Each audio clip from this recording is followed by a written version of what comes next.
Come to order, please. Welcome everybody to our July 16th, 2012 meeting of Carter County Commission. Mr. Chairman. Mr. Arden. Make a motion, we adopt the agenda as is. Second. I have a motion by Mr. Harney to adopt the agenda as presented. I have a second by Mr. Hodge. Mr. Chairman. Any discussion? Yes, sir. I would respectfully request that we amend the agenda, moving item 13, public comments, up to item 10, to follow immediately after Carter County tomorrow's presentation of Tom Anderson. Reason being, we've got a countless number of constituents in the audience today. We do have a very important, critical resolution and legislation for consideration. And I think these folks need an opportunity to address the commission before any action is taken. I second. Any other discussion? Call the roll, please. For this motion to accept it as. We voted on the original motion. Yes, sir. Go ahead, I just got here. To accept the agenda as presented.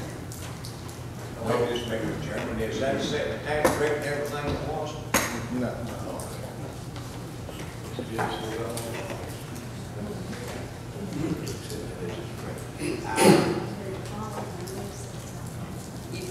Aye.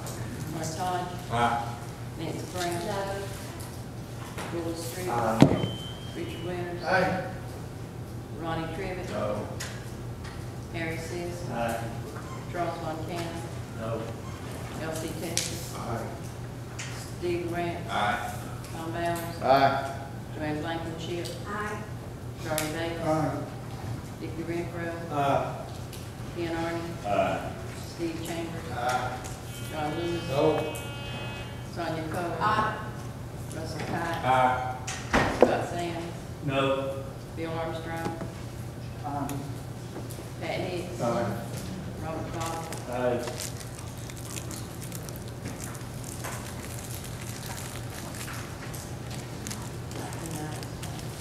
And 19 ayes.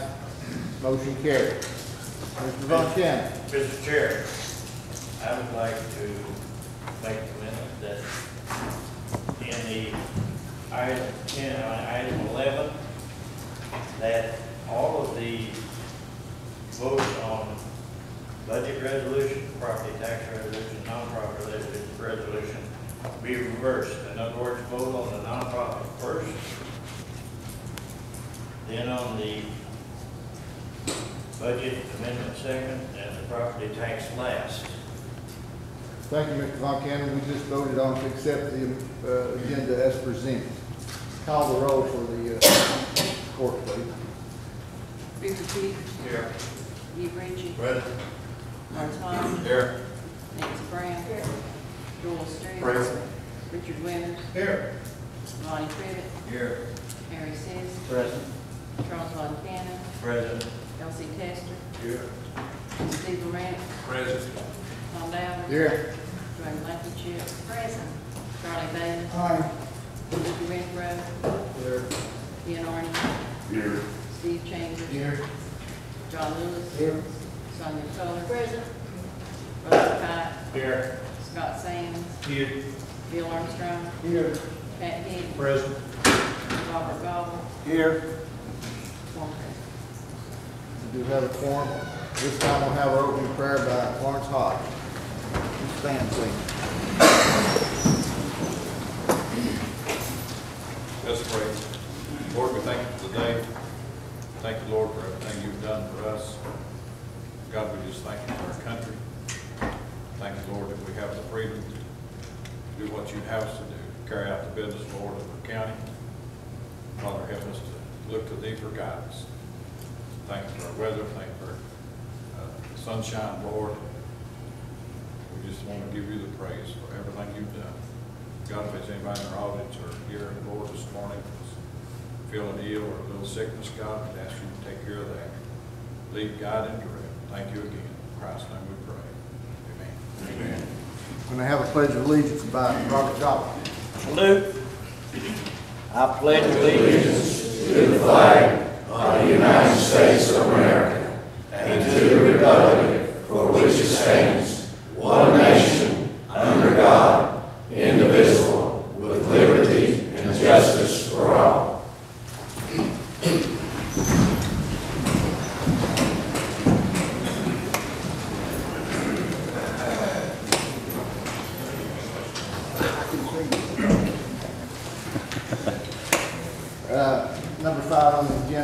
accept the minutes from the previous meeting. Do I have a motion? Second. Motion by Mr. Lewis, second by Ms. Keller to accept the minutes from the previous meeting. Any discussion? All in favor say aye. Aye. All opposed? Motion carries. Number 6 be the notaries and bonds. Stephen Morton, Ryan Tipton, Terry G. Clark, Heather Burgess, Michelle Shell, and Dan Do I have Second. motion by Mr. Keller to accept, second by Mr. Blankenship. Do I have any discussion on this? All in favor say aye. Aye. All opposed? Motion carried. This time I'd like to recognize our elected and appointed officials. Would you please rise?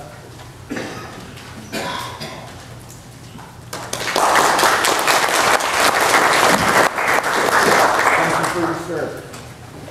At this time, the mayor has a couple of presentations.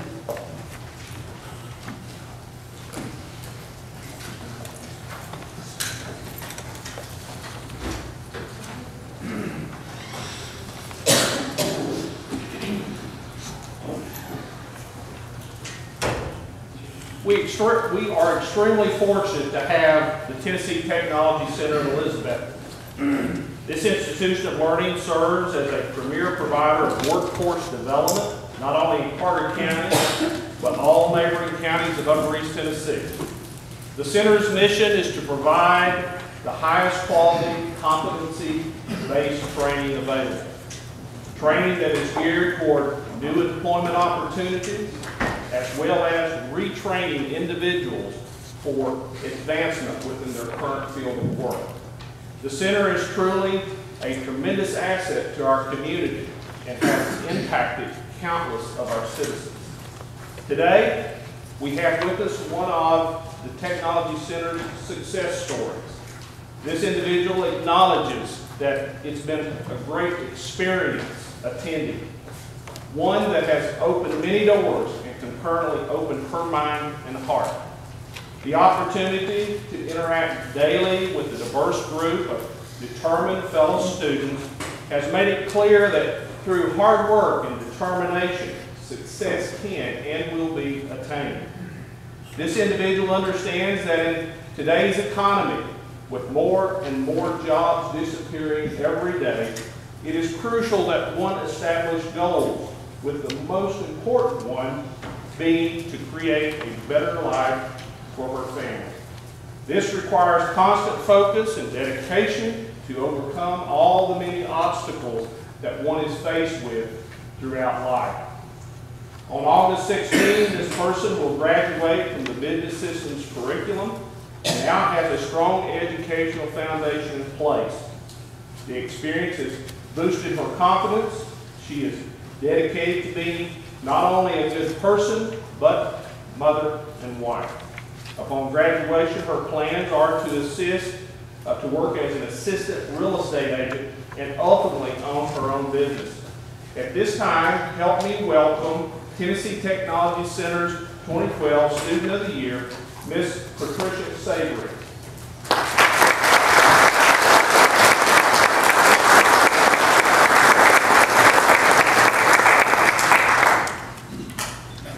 We are proud of her accomplishments and wish you the best.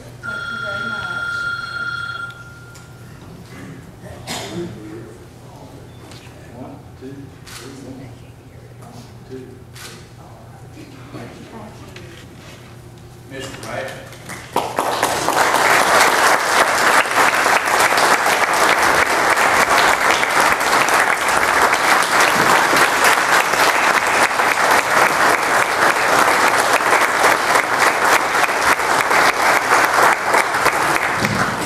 Mr. Mayor, I am so proud of this young lady here. You're a picture of what young people should be today. And Mayor, I'd like to point out that her supervisor, her instructor, is right there with her. Would you stand up and introduce yourself? You're worth your weight in gold. Good morning, I'm Patricia Henderson, and I'm honored to be here.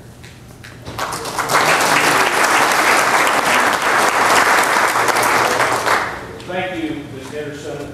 I want to second and say that we appreciate all that you do and all the other instructors there at the Tennessee Technology Center. In 1976, Marguerite Susie Wallace took a job in the county election office, as well as a part-time position in the county clerk's office of Roy McKinney. Under Goldie Pierce's administration, Susie was hired as a full-time employee and is now working for Clerk Mary Gouge. Through the year, she has worked in the business tax department, marriage license, group, vehicle registration, and she has worked diligently in recording the county commission meeting minutes. At the end of July, Susie is retiring. She is the mother of 2 children, daughter Nikki and son Jonathan. Susie also has 2 grandsons, Ethan and Wesley. I wish her the very best during her retirement, and at this time, I would like to present Susie with a plaque of appreciation for her 36 years of dedicated service to the people of Carter County. Susie.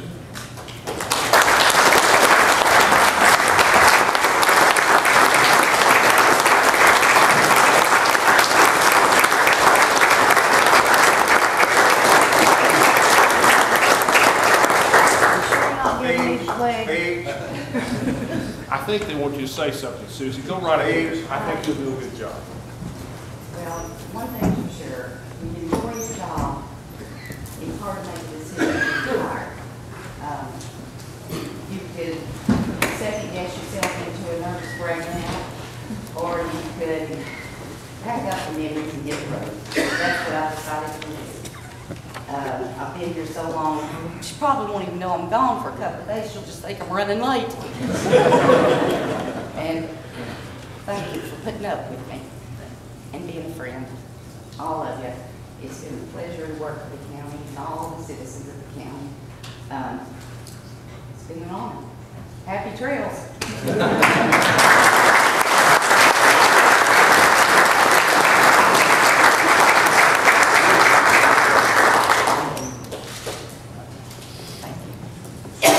Just make certain that you travel safely out on those happy trails.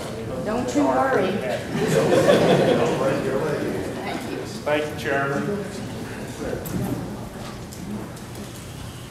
We'll have Mr. Tom Anderson from Carter County.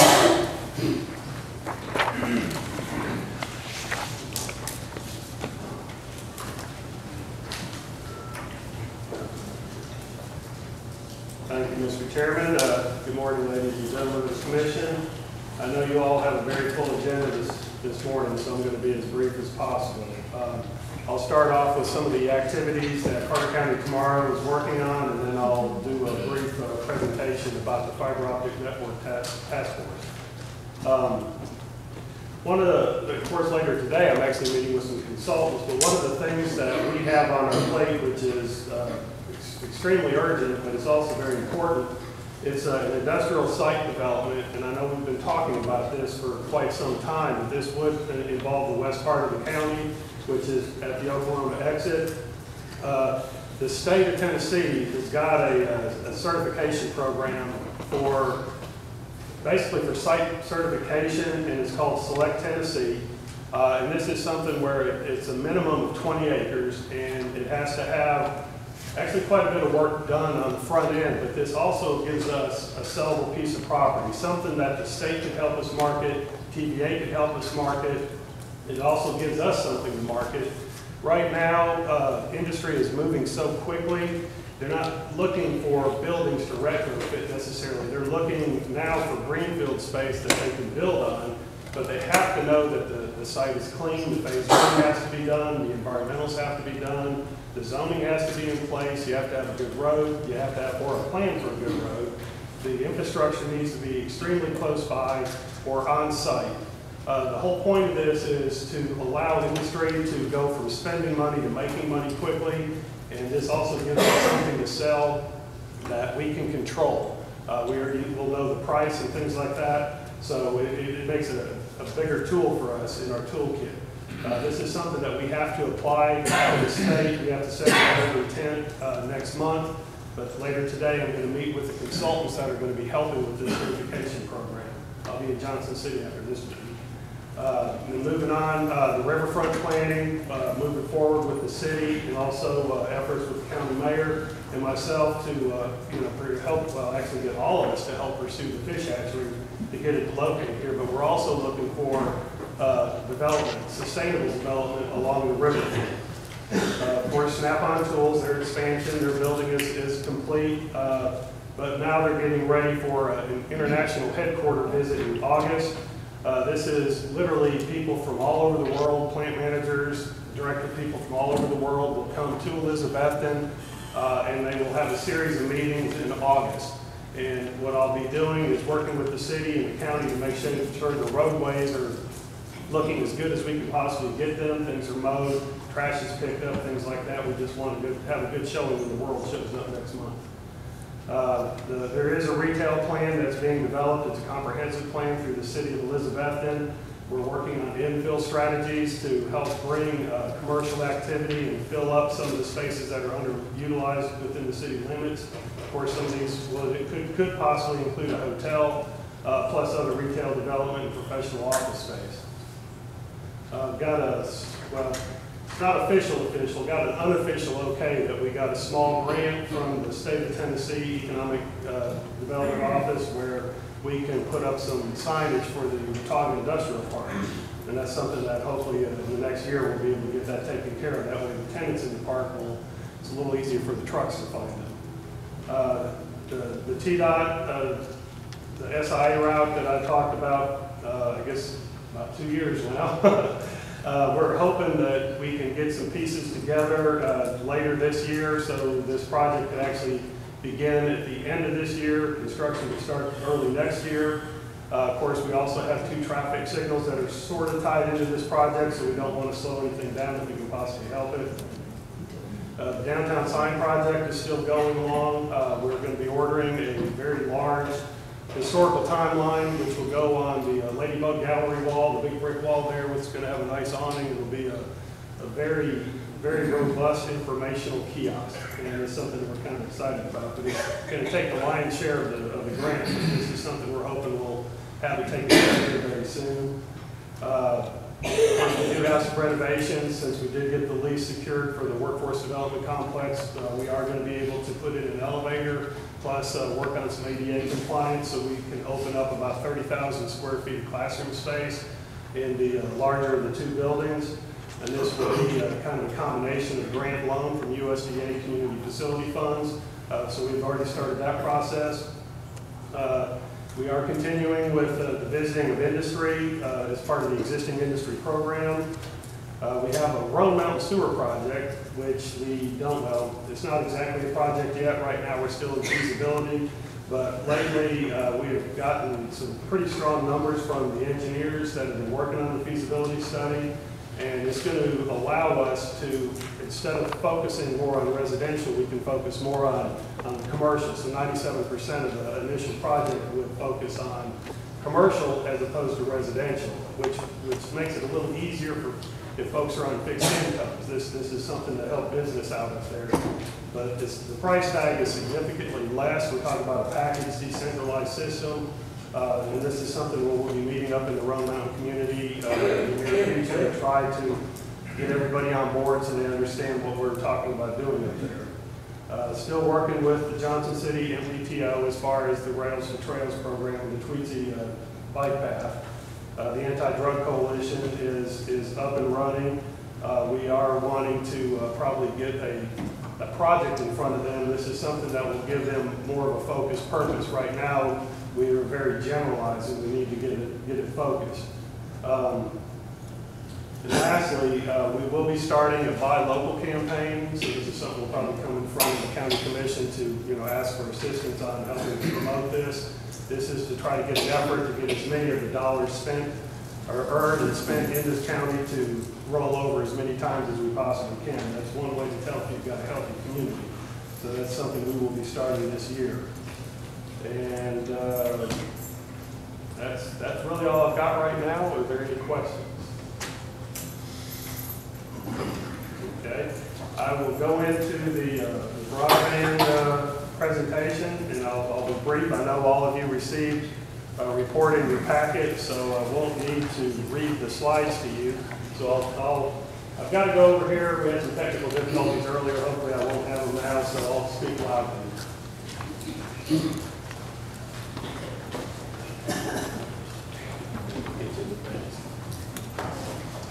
Okay, back in January of this year, the mayor had appointed a task force, and the appointees, it's a multi-disciplined group. We've got education, we've got economic development, we've got the city, obviously the county, and other folks with some vested interest. This was about a 6-month project that we had. As far as the objectives, of course, we had to identify the need, and we're evaluating the benefits of the fiber optic network, which then required the task force to host several meetings with providers of the broadband internet. Then we're looking to engage the pertinent entities for the connectivity for the community. Currently, we do not have a project, but this is where we're heading. So this is something where we're going to have to look at the deployment costs and make sure it's something that the county wants to get into. These are the meetings where we had Bristol Virginia Utility, Mountain States Health Alliance, Wellmont, AT&T, CenturyLink, Charter Communications, and of course we did have representation from our senators and congressional offices. But after our initial meetings, we did do a survey, and this is when we talked to business and industry, the healthcare, government, education, and of course we opened it up just to the general public also. That gave us quite a bit of feedback on what directions we needed to go. When we did meet a lot of these companies, what they provided us was their maps. And this shows that we do have significant broadband coverage in the county. Of course, the city is, I'm not going to read all these things to you. The benefits were obvious. I'm going to get over to the mapping. Of course, we have a significant amount of fiber in the ground. Some of these things are pulled in by the hospitals themselves because they have to have this just for their transferring of documents and data. And one of the reasons that we need to get it out into the county is so folks that are at home, if they do have broadband, they don't necessarily have to drive into the doctor's office. They can have virtual visits, and it's a higher quality than what it used to be. Of course, with if it is fiber optic, it has more bandwidth, which allows very crystal clear type photographs. And actually, a doctor can look at someone and see if their color is good and things like that. They don't have to depend on someone filling the form out. Obviously, Mountain States has got a significant network, so they've got quite a bit of fiber. They've got quite a bit just in Carter County alone. And the same thing with Wellmont. Dark fiber is fiber optic that's in the ground or overhead, but it's not being utilized. It's something that they can use to expand. It's extremely valuable, and it's hard to get away from companies like Wellmont. So if they do see a need for it, they don't have to run new fiber. They can just light up what they have in the ground. Again, the city of Elizabeth is extremely well covered. When you look at CenturyLink, of course, they're one of our major providers. A lot of these will share the same backbone. The things that run from down to Atlanta up into New York, things like that. We've got quite a bit of fiber in the ground around us. Not all of it's above ground where we can access it, but if we do have, say, a large data center or a server farm that, kind of like Google and some of these, when you hear about the cloud, they're backing things up, we could possibly get one of those if we can get the proper infrastructure in place where we can have what they need, which is either a dual feed, meaning 2 different fiber companies, or we could have redundancy, which means it's in a loop that could go if something gets cut, it could just reroute itself back the other way, so data, when you're on your computer, it won't shut down. And this is for the cloud infrastructure we're talking about. This stuff's international. I mean, we could have something here. You could have something in Amsterdam, a company there that wants to back all their information up on the cloud, and the cloud server farm could actually be here in Carter County. There are no borders. And of course, charter business, everybody, knows about the charter pipeline. And this is Earthlink business. All these are significant uses for broadband. Now, when we get into this deployment cost, this is what's really going to get us here locally. A lot of the things that cost the most are what they call the last mile. Like I said, there's quite a bit of fiber in Elizabethton, but if you want to get out towards, Little Milligan or out towards places where it's not very densely populated, this is what we have to look at. Now, if you're going to have to dig a trench and lay it in there, you're talking $40,000 to $65,000 per mile. That adds up very quickly, especially if you don't have a lot of users at the other end of it. And this is where we would probably be looking for some grant funding, which is obviously where this is going. Once we do get a project identified and we do find some areas, because part of the things that we're working on, we don't want any of the communities in the county to be marginalized because they do not have broadband. Simple dial-up just doesn't work anymore. CenturyLink, of course, they do have the DSL, which if you do have a phone coming to your house and CenturyLink is the provider, you can at least get some broadband, enough to maintain where you can do some online courses, you can do the telemedicine, things like that. So this is obviously one of the things that we're, excuse me.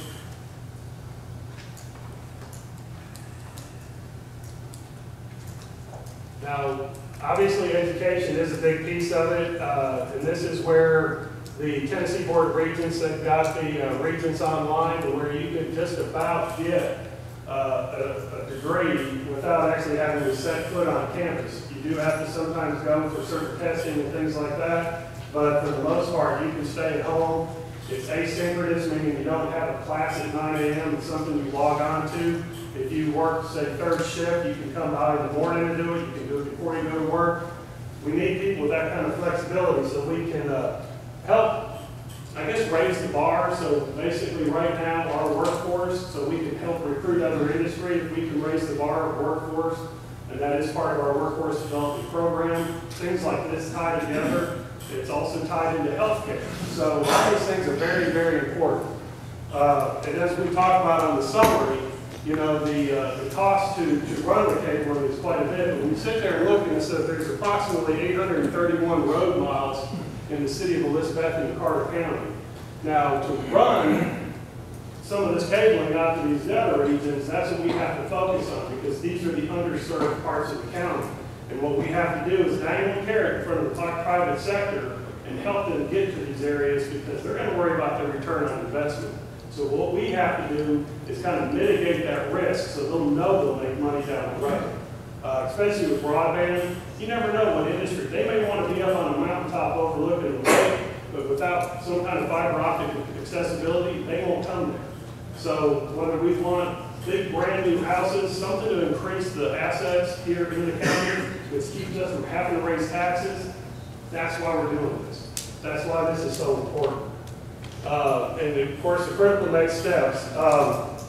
This is where the mayor will be, or actually the county commission and city council will be putting the steering committee together, and the steering committee is going to work on the feasibility and try to figure out what areas we want to focus on.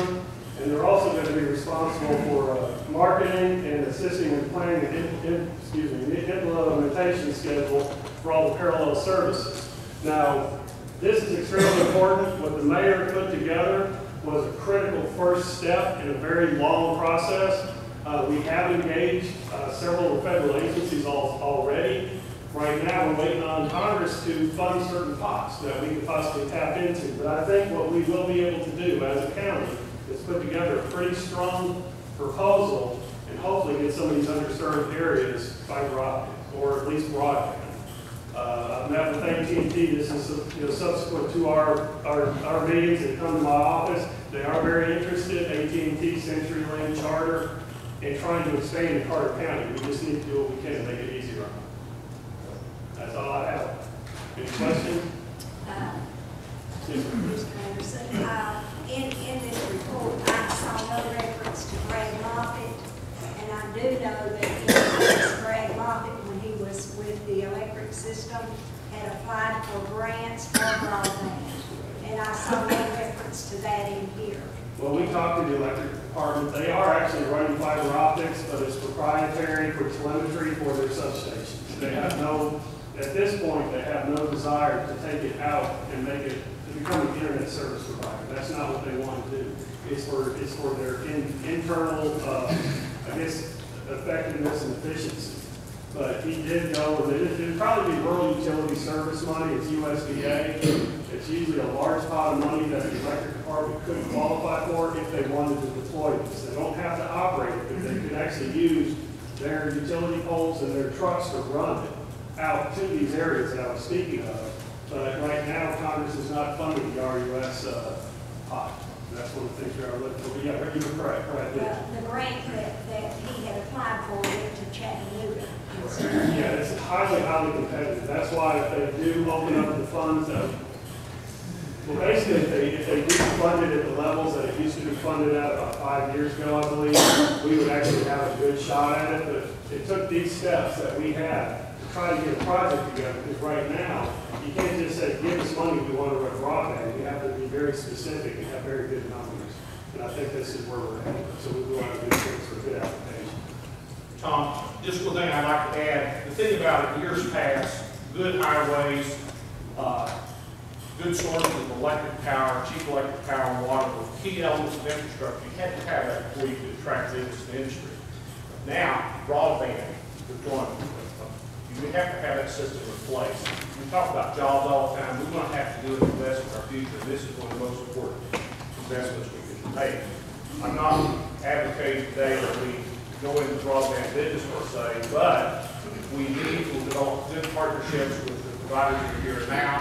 That's one major consideration. And if we don't, we're really limiting ourselves as far as being able to attract business and industry in years going forward. John, when this gets a little farther along, I'd like to see somebody invited from Southwest Virginia, because that has been the pilot project that's done fantastic. They were one of the That worked presenters. for Duffield and others. They had a congressman that was able to bring quite a bit of direct appropriations to Southwest Virginia. Of course, they brought in, they tapped into some, I don't remember what the fund was called, but they dealt with a lot of the coal fields that had certain similar demographics that we have, but they were able to get direct allocations that they were able to build this network. You know, they didn't have anybody to run it at the time, but they were able to deploy the fiber. And that's when the Bristol, Virginia utility kind of came up and took it over. And they became the internet service provider. They were able to get AT&T to locate a call center there and things like that because they had that infrastructure. So, you know, things in Washington are real tight right now. So the money and the direct appropriations, you know, they're more or less a third rail right now. And I know both of our senators and the congressman that represents us do not believe in port projects and do not believe in earmarks or direct appropriations. So hopefully they'll fund like the rural utility service money that we'll actually have a good shot to get. It'll be just, you know, applying for a grant, and if our application is good and strong, then hopefully it'll be funded. But you're correct. I mean, we cannot duplicate them because we don't have the same, the same parts, I guess, that they had at the time.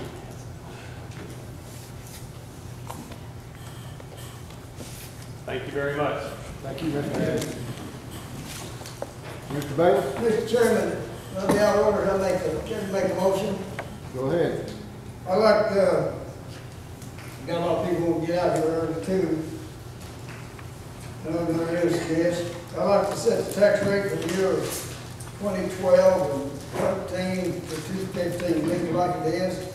The school getting what they want, the general fund will be all right, the debt service will be all right, and right now we got, at the end of the year, we have about $11,208,000 left over. It's not really surplus money, but we're going to sell Carter County for $35 million and take that $12 million almost off of it. We Carter County over about 20. You're going to buy $23 million today. So I'd like to make a motion, set tax rate to 215. Second. Have a motion by Mr. Bayless, second by Mr. Sisk, to set the tax rate at 215. Discussion.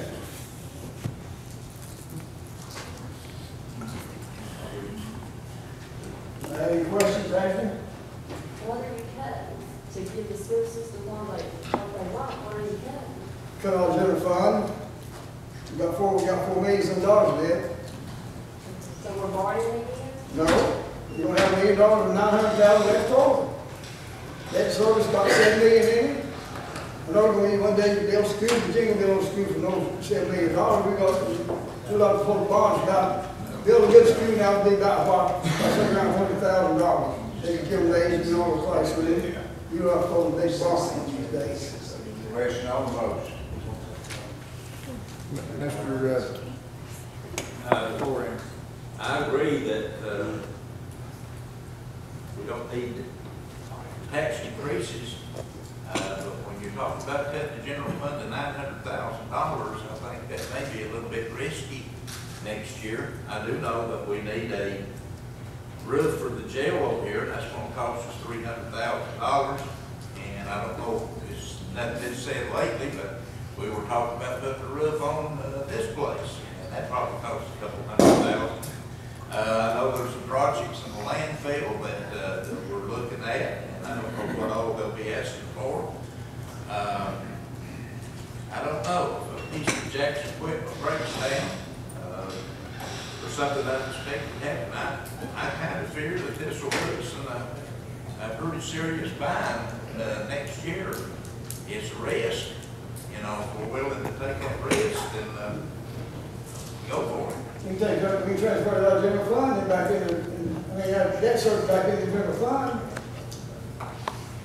Then last year cut the taxes, did that way.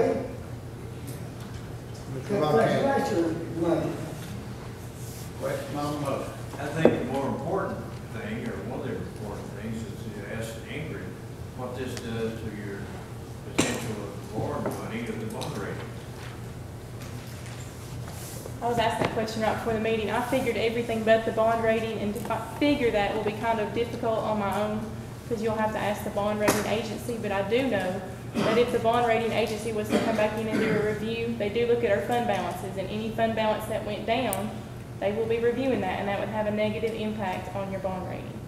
How much that would be, I do not have an estimate on that. What do you anticipate happening with interest rates in the future,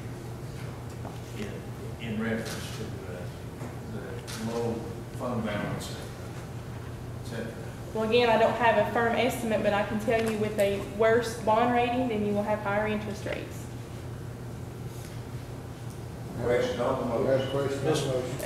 Wait just a minute. We need to clarify how we're going to specify the tax rate. We can't just set it at $215. You need to say how much is going to each category. Do you have those figures, Mr. Davis?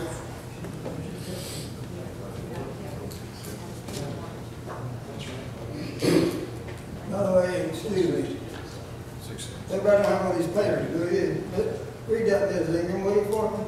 That's my eyes off right now, I can't see too well. Sure. I think what Coach is wanting to The do. schools, like I said, .041, 40 in it. General fund, 8.865. Debt service, .115. Highways, .13. That gives you 215 tax rate. $1.04. Will that meet the maintenance and effort that we have to make to the school system? Yes, ma'am. We discovered this week that the maintenance of effort will not be met with the 3 cents that we had originally proposed. This will make the maintenance of effort test. It gives them enough funding to meet that requirement from the state. Mr. Chairman, what's the recommendation of the budget committee? I mean, we have a budget committee to hash this out. The recommendation from the budget committee was 6 cents to increase taxes 6 cents. Mr. Chairman, since that meeting, we have been able to obtain some additional information which sheds some light on what's happening here this morning with the motion to set the tax rate back where it was last year. So we have a motion and a second, and call for question. Mr. Chairman, we are deviating from the agenda as outlined, so. Thank you, Mr. Mayor. One motion and a second to set the tax rate at 215. Call roll, please. Peter Peters, Aye. Lee Ritchie, Aye. Mark Klein, Aye. Nancy Brown, No, because I knew nothing about whatever they're talking about. Joel Street, Aye. Richard Winters, Aye. Ronnie Crivitt, Harry Seas, Aye. Charles Von Cannon, No. Elsie Testor, Aye. Steve Grant, Aye. Carl Bowers, No. Joanne Blankenship, Aye. Charlie Davis, Aye. Dickie Renfro, No. Ken Arden, Aye. Steve Chambers, Steve Chambers, John Lewis, Sonia Coler, Aye. Russell Cott, Aye. Scott Sands, No. Bill Armstrong, No. Pat Hicks, Aye. Robert Goff, Aye.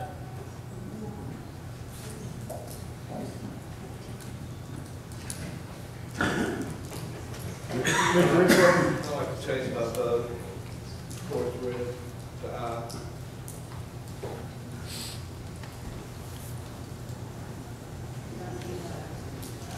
19 ayes, motion carried. Now, Mr. Chairman, I'd like to ask that committee, they're working on tax sale, I'd like to have on a shirt.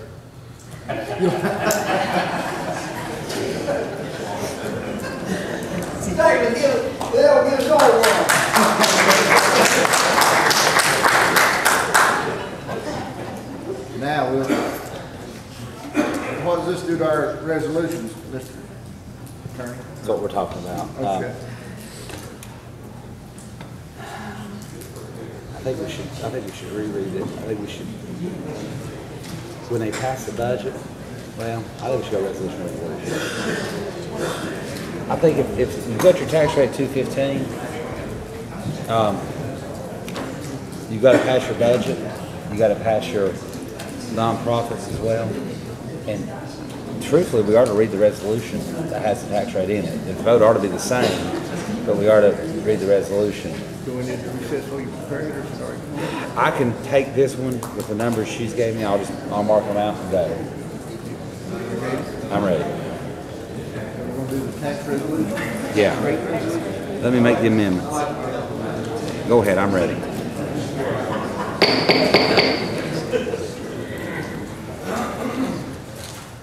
This time, the county attorney will read the property tax rate resolution. A resolution fixing the tax levy in Carter County, Tennessee for the fiscal year beginning July 1st, 2012 to 2012-2013. Be it resolved by the County Commission of Carter County, Tennessee, meeting in regular session at Elizabethton, Tennessee on this 16th day of July, 2012, the lawful quorum of said commission being present,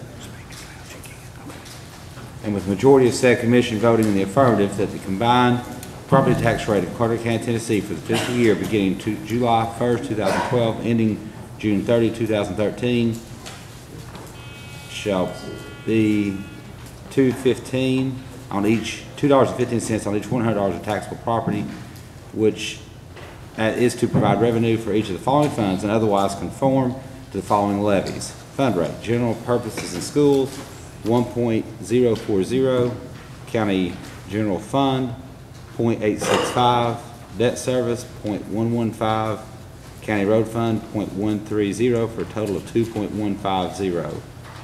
Be it further resolved that there is hereby levied a gross receipts tax as provided by law. The proceeds of the gross receipts tax herein levied shall accrue to the general fund. Be it further resolved that all resolutions of the Board of the County Commissioners of Carter County, Tennessee, which are in conflict with this resolution, are hereby repealed. Number 4, be it further resolved that this resolution shall take effect from and after its passage, the public welfare requiring it, This resolution shall spread upon the minutes of the Carter County Commission, of the County Commission of Carter County, Tennessee, and the county clerk's records. This is the 16th day of July, 2012. That's got your new numbers in it. Mr. Street. Mr. Chairman, I would ask that the county attorney break those fund rates down again. I didn't get those. Sure. 1.04 for general purpose schools, 0.865 for county general fund, 0.115 for debt service, 0.130 for county road fund, for a total of 2.150. This gives you a formal resolution to what you passed. Do I have a motion to accept this resolution? So moved. Second. Motion by Mr. Kite, second by Mr. Hodge to approve this resolution. Any discussion? Call roll, please. Buford Peters. Aye. Steve Ritchie. Mark Hodge. Aye. Nancy Brown. Joel Street. Richard Winters. Ronnie Crivitt. Harry Seas. Charles Montana.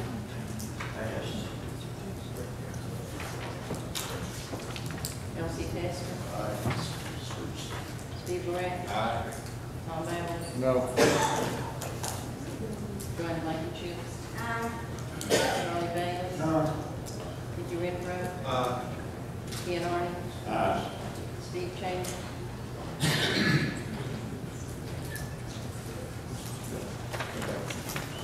John Lewis.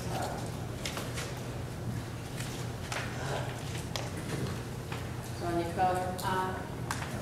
Russell Cott. Scott Sands. No. Bill Armstrong. No. Pat Hicks. Robert Goff. No. No change of vote.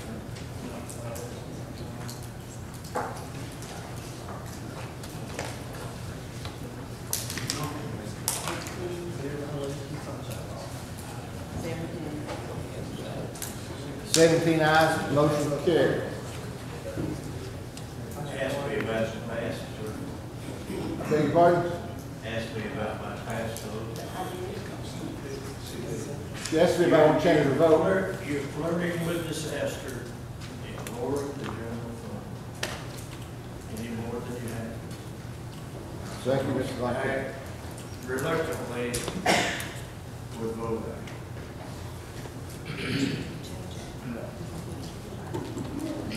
Next, budget resolution. She needs to go over that, tell her to change it. If you want to go to that next, you can go ahead and do that. I think she knows the numbers. That's fine. Budget resolution. There we go, change. Yes. Can we do it right there or? That's your hand. Okay, do that.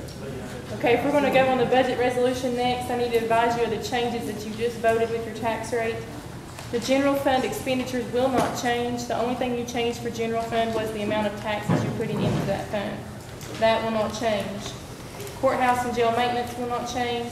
Solid waste fund does not change. Health department fund does not change. Drug control does not change. Highway fund does not change. The one that does change is the general purpose school fund.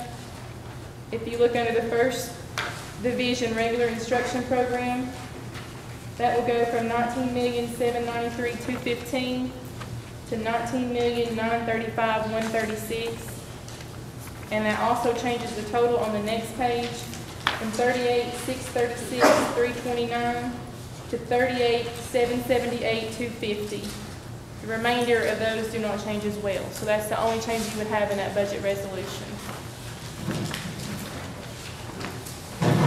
Mr. Chairman, I'd like to, before we do this, suspend the reading of this resolution. Second. Have a second by Mr. Hodge. Have a motion by Mr. Renfro, second by Mr. Hodge to suspend the reading of the budget resolution. I'll read the caption. Resolution making appropriations to various funds, departments, institutions, offices, and agencies of Carter County, Tennessee for the fiscal year beginning July 1st, 2012, ending June 30, 2013. Mr. Chairman. Have a motion to approve So moved. by Ms. Blankenship, do I have a second? By Ms. Keller. Any other discussion? Call the roll, please. Richard Peters. Steve Ritchie. Ron Collinsworth. David Brown. Joel Street. Richard Winters.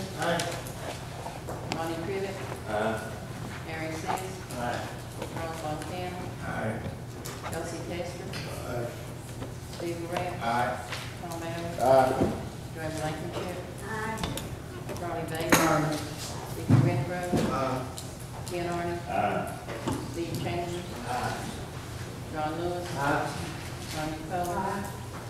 Russell Cott. Scott Sands. Bill Armstrong. Pat Hicks. Robert Goff.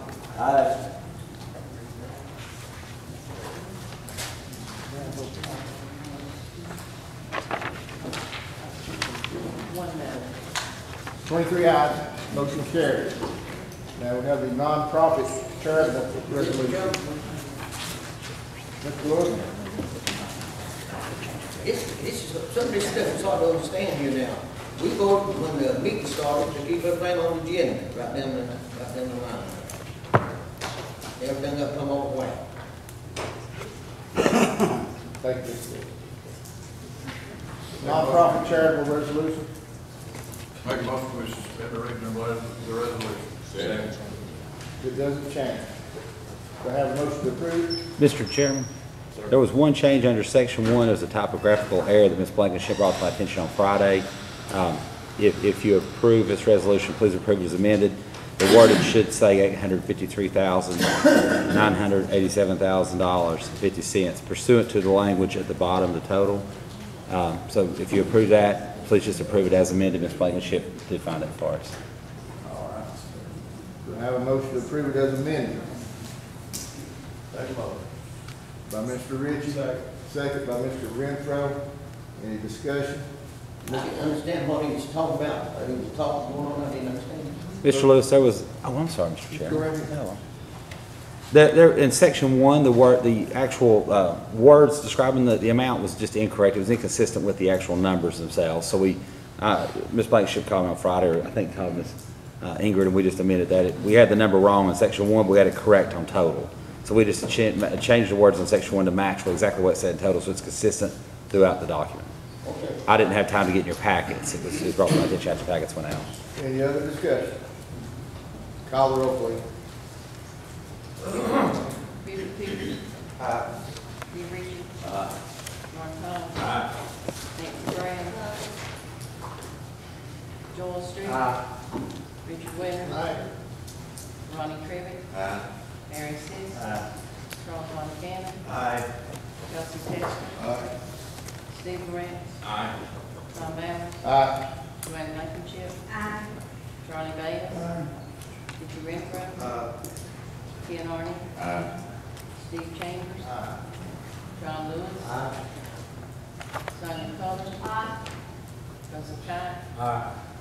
Scott Sands. Bill Armstrong. Pat Hicks. Robert Goff. Anyone want to change your vote? 23 ayes, motion carried. 22 ayes, excuse me, motion carried. I believe it'll be in order now. Going to take a 10-minute recess. Can I have that one? Get back 10 minutes.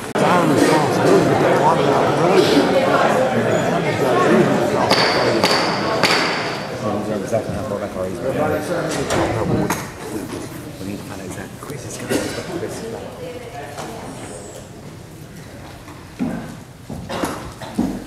Come back to order.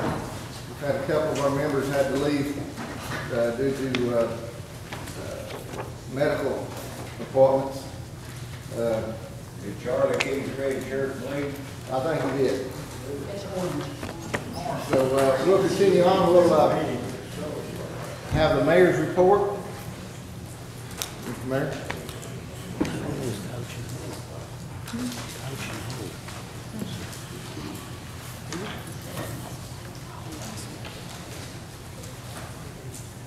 just never know what you're going to experience here. That's the truth. To start with, I have a couple of general announcements tonight from 5 to 8 p.m. There's going to be a fundraiser for Carter County 4-H. I think we have a flyer in front of you. The event will be held at the Pizza Hut located at 415 West Elk Avenue. There will be an all-you-can-eat pizza, pasta, salad, and dessert. Soft drink and iced tea is included. The cost is $10 per adult and $5 per child.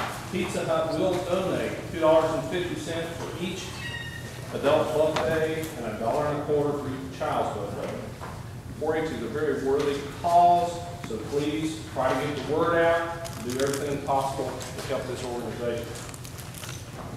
Also, today at 1 p.m., Rolling Thunder will be dedicating the TOW-MIA chair that was installed by them last week in the courtyard here at the courthouse. This memorial will serve as a constant reminder for Carter County citizens of all those brave men and women that went off to war but never returned home. These individuals gave the ultimate sacrifice in defense of our country and the freedoms we much too often take for granted, but enjoy each and every day. All commissioners, elected officials, and citizens are encouraged to attend this special ceremony.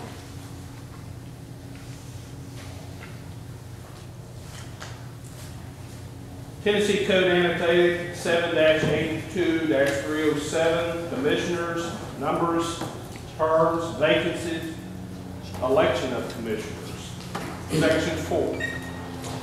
Vacancies on the Board of Commissioners shall be filled by appointment of the county mayor within 60 days after the occurrence of a vacancy in the office of any commissioner caused by death, resignation, disability, or forfeiture of office, and no later than 30 days prior to the expiration of the term of office of any incumbent commissioner.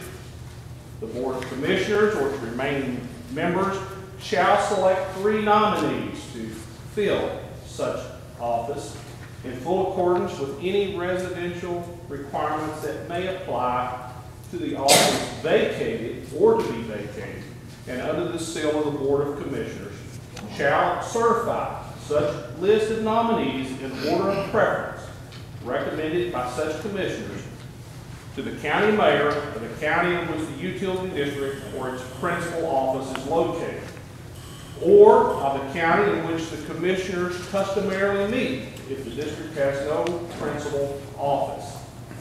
Within 21 days after the issuance of certification by the Board of Commissioners to the county mayor may enter an order either appointing one of the nominees or rejecting the entire list, or may refrain from taking any action, in which the first name on the list of nominees shall be deemed appointed to fill the vacancy or new term by operation of law. Any order either appointing one of the nominees or rejecting a list of nominees shall be entered of record on the minutes of the county legislative body, and a certified copy of the order shall be furnished to the Board of Commissioners and to the appointee. Mr. Gene Mosley, General Manager of the Lone Mountain Utility District, advanced correspondence to me on July 11th. Therein, he provided notice that Commissioner Mark Houston, his term had expired or will expire on tomorrow, July 17, 2012. Also included in the correspondence was a certified list of names the district had submitted for consideration in filling the vacancy. Mr. Houston's name was the first on the list, and there was also a statement that it was the board's desire for him to be reinstated for another 4-year term. Thus, for the provisions of the statute, Mark Houston shall be noted as the new appointee. Madam Clerk, please let the minutes reflect said appointment.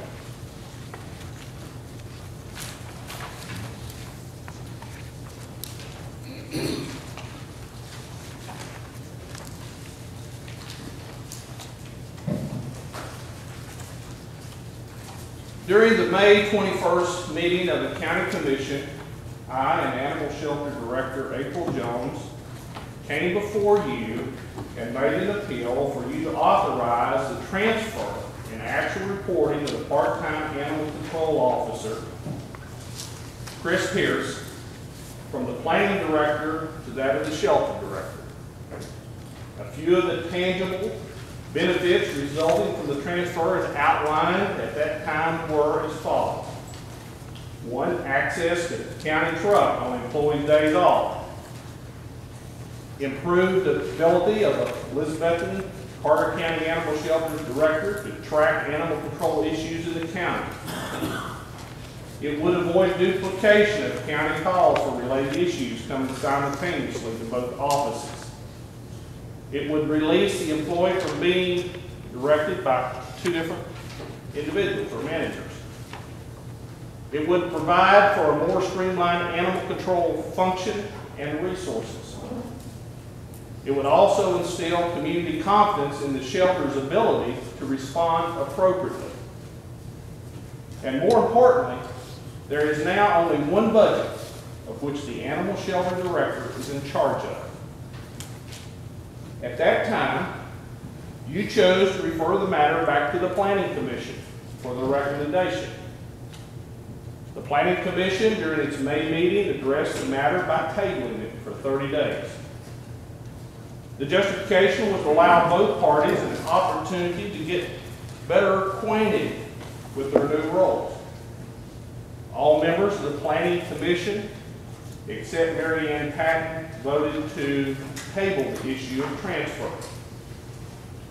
Patton stated that she could not understand the delay, especially when in previous meetings the Planning Commission had been so adamantly committed to breaking all ties with the animal shelter.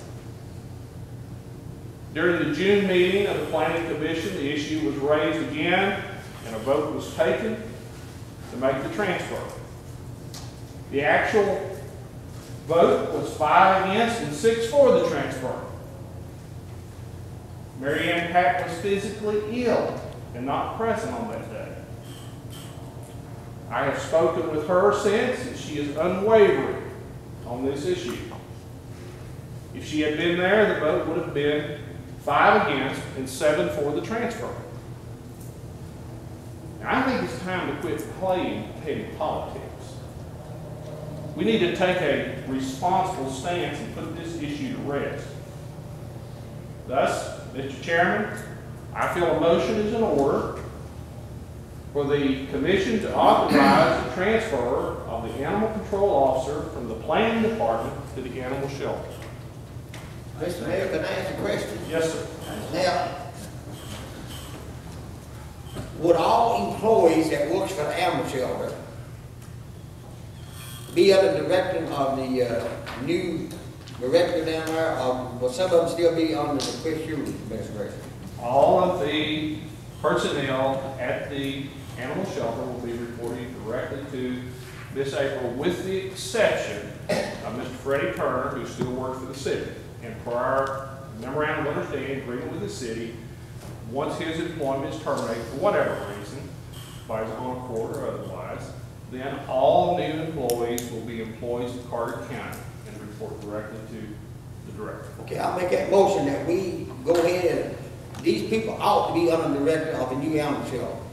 I mean, this is common sense, David, that. So I make it in the form of a motion that we transfer these people to the animal shelter there. I'll second the motion. Mr. Chairman. Yes, Mr. Chairman.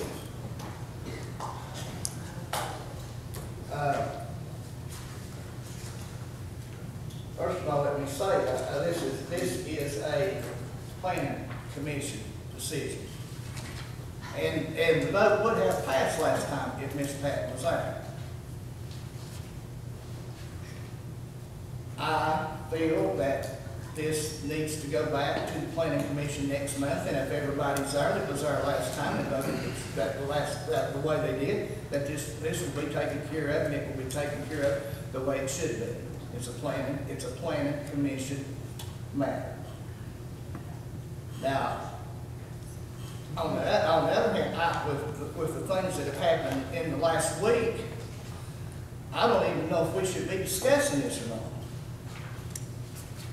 Anything between the planning commission that has to do with the planning commission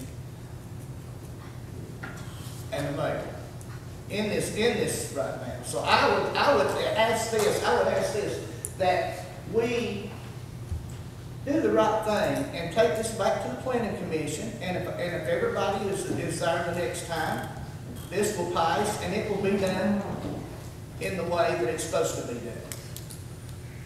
I don't come to any other committees and ask any other committees.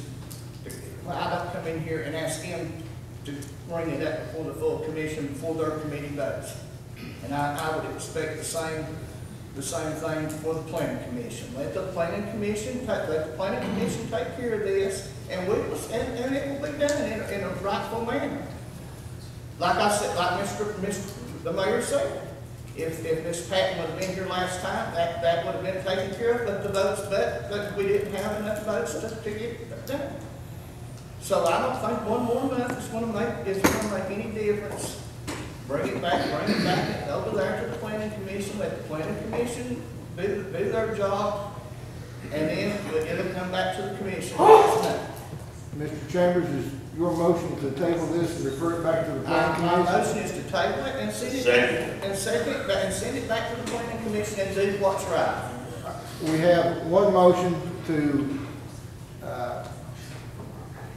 move the animal control officer under the direct supervision of the animal shelter director. That was made by Mr. Lewis and seconded by Ms. Brown, I believe. Now we have a motion to table on the floor by Mr. Chambers and seconded by Mr. Street. Oh, okay, Mr. Arning, I'm sorry, yeah. So for right now, we will vote on this table to refer back to the planning commission. Can we have a discussion, Mr. Chairman? Not on the table. Call the roll, please. So the first one was Is to table and send it back to the planning commission. Buford Peters. Aye. Guy Ritchie. Aye. Lawrence Hodge. Aye. Nancy Brown. Joel Street. Aye. Richard Winters. Aye. Ronnie Crivitt. No. Harry Seas. Aye. Charles Von Cannon. No. Elsie Tester. Aye. Steve Laurent. No. Tom Bowers. Aye. Joanne Blankenship. Charlie Bayless. Vicki Renfro. Aye. Ken Arning. Aye. Steve Chambers. Aye. John Lewis. No. Sonia Coler. Russell Pike. Scott Sands. No. Bill Armstrong. No. Pat Hicks. No. Robert Goble. No. Do I want to change the vote?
one difference. Okay. Have a technical difficulties, we'll do this roll call again, please. What's the count? Sir? What's the count? We've got difficulties, we're gonna do it again. Going roll call again. Buford Peters. Aye. Steve Ritchie. Aye. Lawrence Hodge. Aye. Nancy Brown. No. Joel Street. Pass. Richard Winters. Aye. Ronnie. That's it right there. What did you say, Mr. Winters? Aye. Aye, that's your right. Ronnie Tribbett. No. Harry Seas. Aye. Charles Montana. No. Elsie Tester. Aye. Steve Lawrence. No. Tom Bowers. Aye. Joanne Blankenship. Aye. Charlie Davis. Dickie Renfro. Ken Arden. Aye. Steve Chambers. John Lewis. No. Sonia Coler. Pass. Russell Cott. Scott Sands. No. Bill Armstrong. No. Pat Hicks. No. And Robert Goff. No.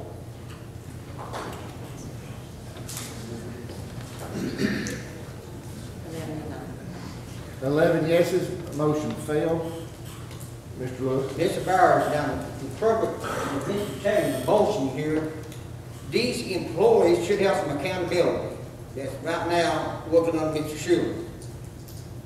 They don't have none at all. I see them all over the county at quitting time, 2 o'clock. I'm sure they're supposed to have worked till 4:30. And it's too big a if, wait till the next planning meeting, 2 or 3 more might be out. And it might go on for another month before the planning commission can act on these things.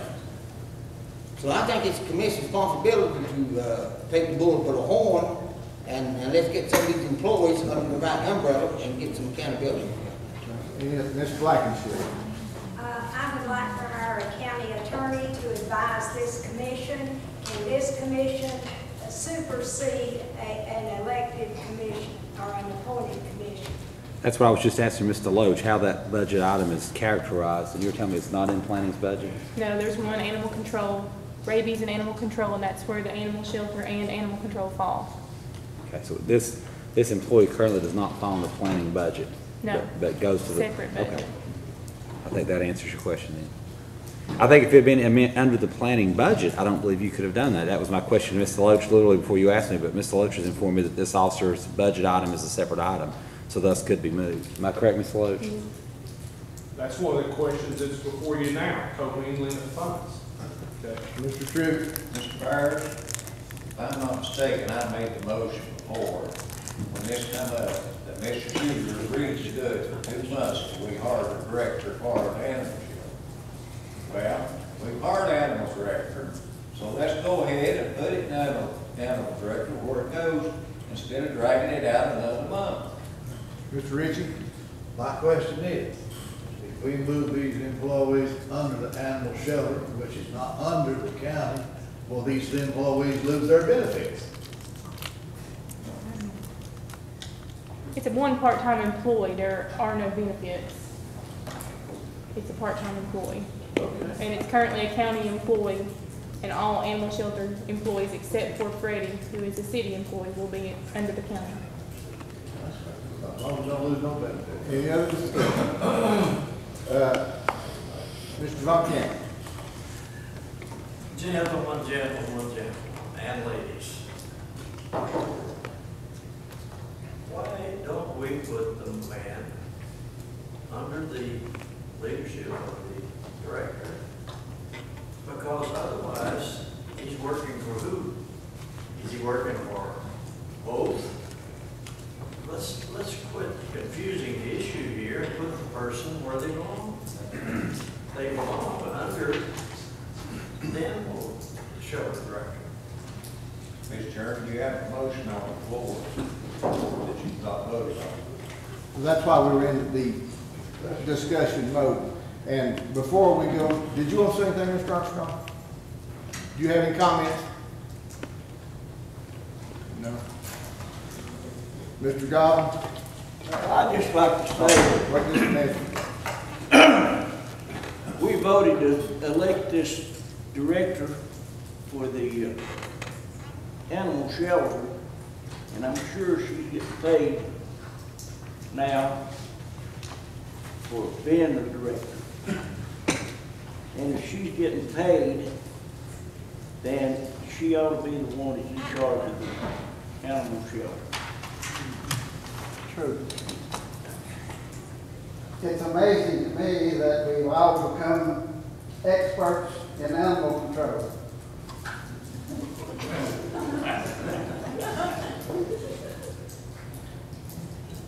That's really amazing. This is the best deal the county has ever made in the last 40 years. Is to develop an animal shelter. You appropriated $250,000. You got $250,000 from the city.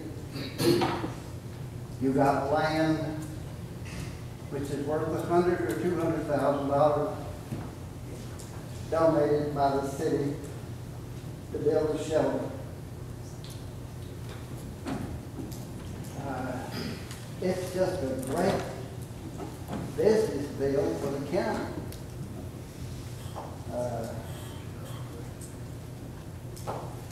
I'm old enough to remember that we didn't have an animal shelter.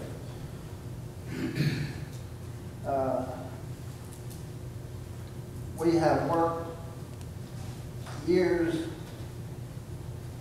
getting the cooperation of the city to take the animals from the county into the shelter.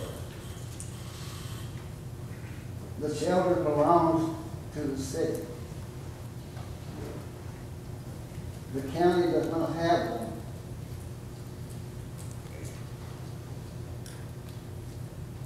Do you want the county not to have an animal shelter and somebody to direct it? It has been under the direction of several different entities. The health department at one time controlled the animal shelter. The city controlled the animal shelter. The last few years we have worked together to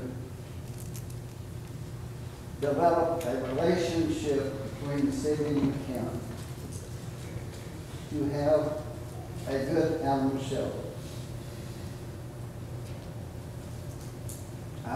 I'm just amazed at all of this controversy that we've got between 2 or 3 different people.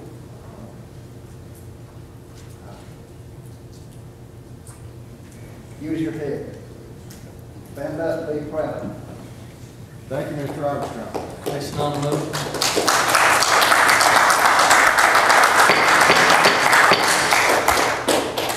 What's the question?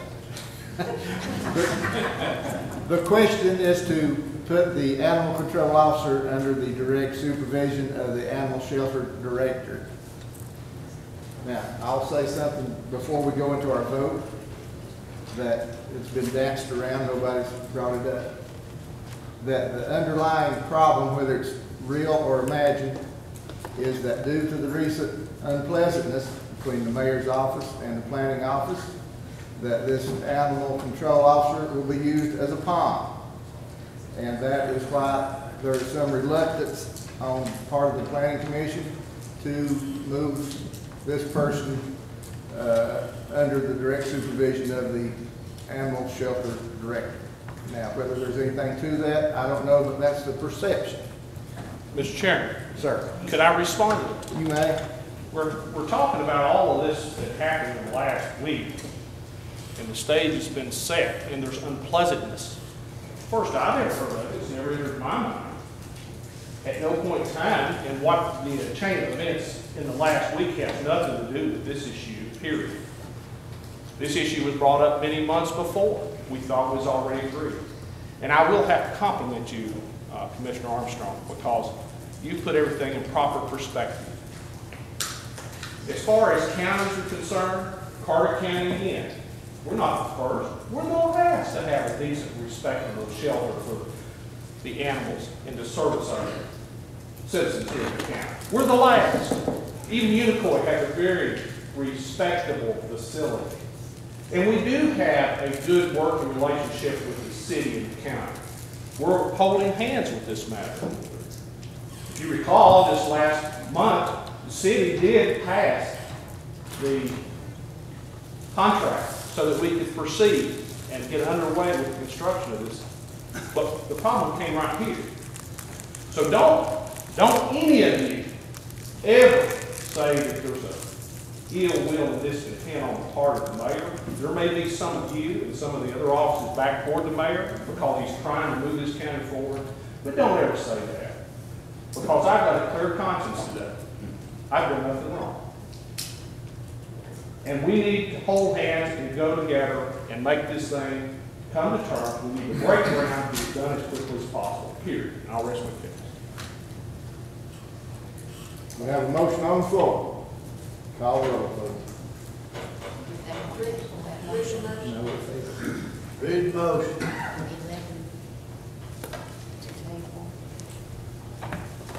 The motion is to move the supervision and responsibility of the animal control officer to the direct supervision of the animal shelter director. Call the roll. Peter Peters. No. Guy Ritchie. Aye. Lawrence Hodge. Aye. Nancy Brown. Yes. Joel Street. No. Richard Winters. No. Ronnie Tribbett. Aye. Harry Sisk. Aye. Charles Von Cannon. Aye. Kelsey Tester. Aye. Steve Morant. Aye. Tom Bowers. No. Joanne Blankenship. Aye. Charlie Bayless. Dickie Renfro. Aye. Ken Arden. No. Steve Chambers. Aye. John Lewis. Yes. Sonia Culler. Yes. Russell Cott. Scott Sands. Yes. Bill Armstrong. Pat Hicks. Aye. And Ron Collar. Aye.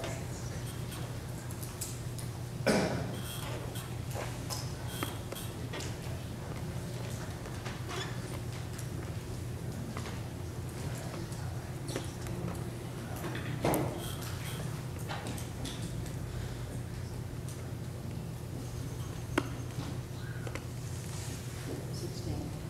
16 ayes, motion carried. Mr. Mayor.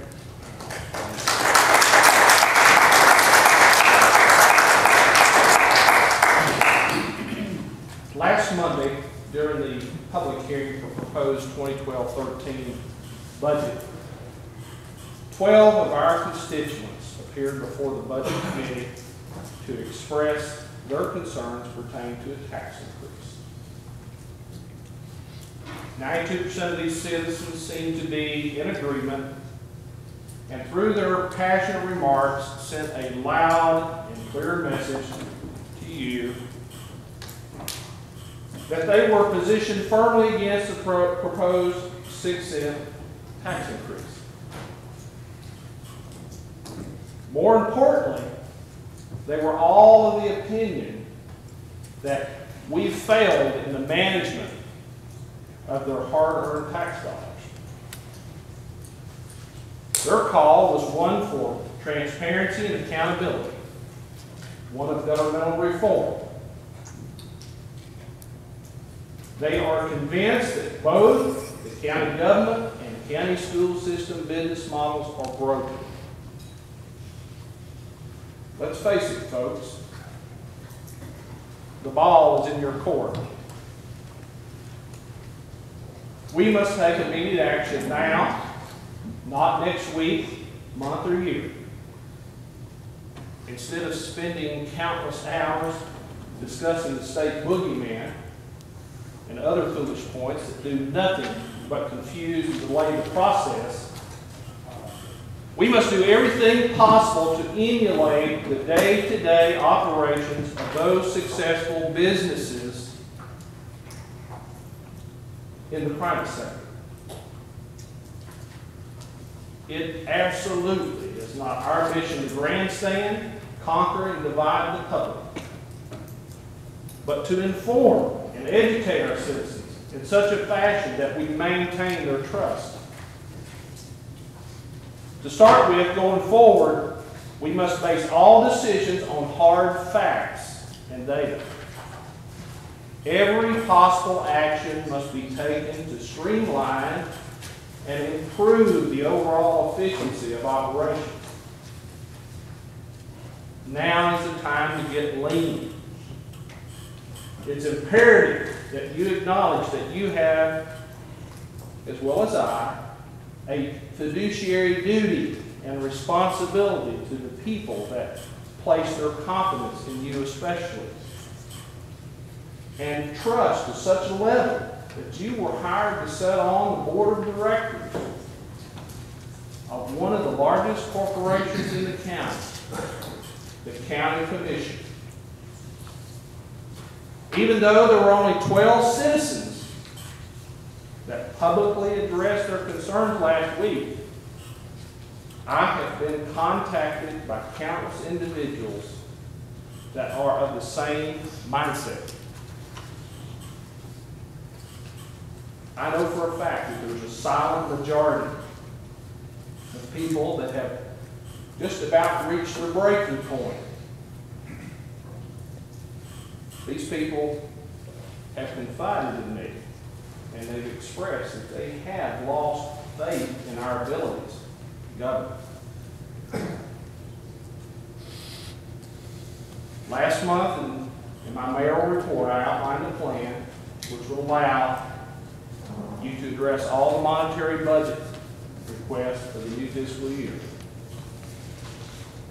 It was one that would result in no tax increase, would place no undue burden on any one department, nor our employer, the citizens and business owners of Carter County. Today you have an opportunity to act on that, which you did. However, your actions were very hastily,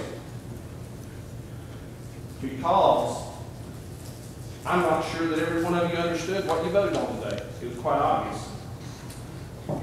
So we had an opportunity to restore faith today, but we've lost it. There should have at least been, at a minimum, some discussions as to the bottom line and what the impact was going to be, so that not only you would understand it, but the people sitting out in the audience would understand it. The message is the same going forward. We've got to change the way we do business here in Carter County government. We've just got to.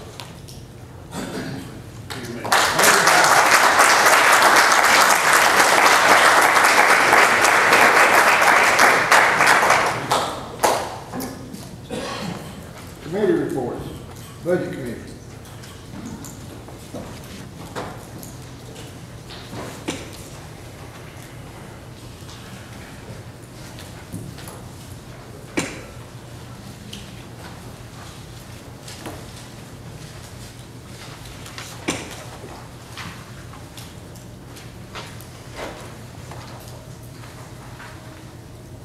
July 9, 2012. Budget Committee met, and there was discussion about the proposed pay increase for employees, and the recommendation from the Budget Committee is 2% county raise to be across the board, average of all employees, 2%. For all employees who have been employed more than 1 year. For those with less than 1 year would not be included. I make a motion that we approve that, that's recommended. says, can I ask a question? Yes. Did I understand that this is gonna come out of the employers, office holders budget? Yes, When we don't tax increase the public, right? that's correct. Thank you, sir. Mr. Sessom, will this be perceived as discrimination against the ones that have been hired less than a year? I'll refer that to the attorney. What way, Ms. Blankenship? Would it be perceived as being discrimination between the ones that were, see, it's for the employees that have been hired over a year? I mean, I don't think there's any problem with an agency or a governmental body voting funds or raises based on seniority or time of service. I think you'd be okay on this one. Obviously, the criteria were male, female, minority, something, obviously you have a problem. I think with longevity, you're fine.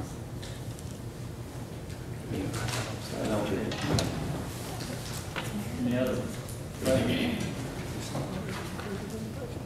Second motion. Second by Ms. Keller. This is already approved in the budget that we just voted on. So the point is moot. So I will just recommend we just go on to your next topic, Mr. Francis. Oh, all right. Mr. Chairman? Mr. Mayor. I know you've already voted on this, and I'm not trying to take anything out of context, but Chairman Blankenship did raise a good point as far as fair and equitable. What is fair and equitable? You voted on a 2% increase, but it should be based on the employee's salary.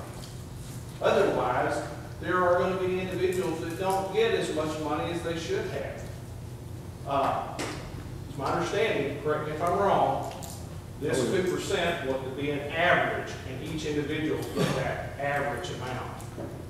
Okay, but you are discriminating against that individual that's making a higher salary. Now you're bringing them short of what they should have gotten in this raise. 2% should be 2% based upon the salary and not across the board average. That's exactly why I asked this to be approved, because there's always an office holder that has a different opinion.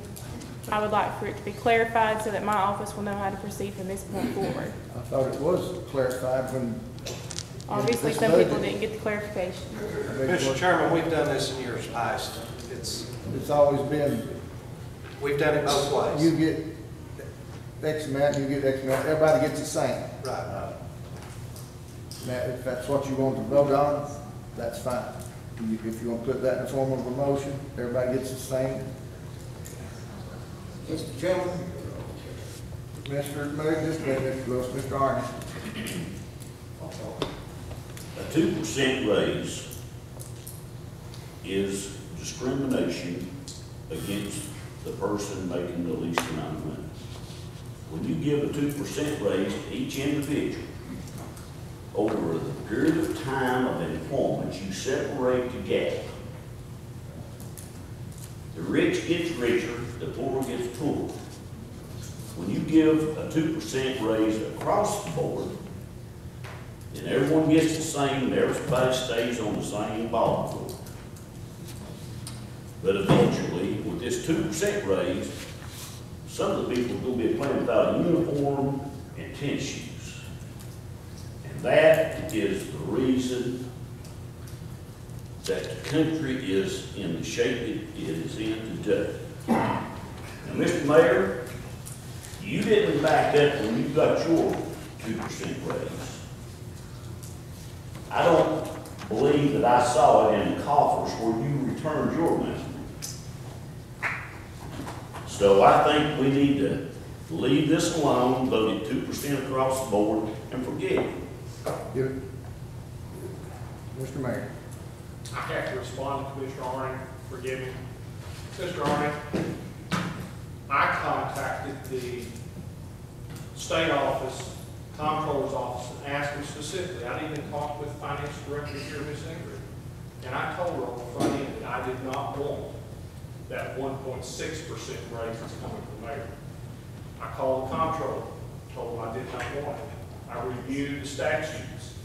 Statutes, however, Comptroller's Office reminded me, you can't, Mayor, you have to take it. Statute forces you to take it because every other office holder in Carter County pay is based on the mayor's salary.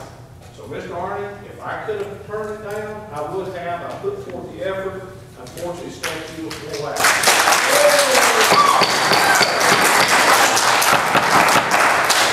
One more time, and y'all be going out the door.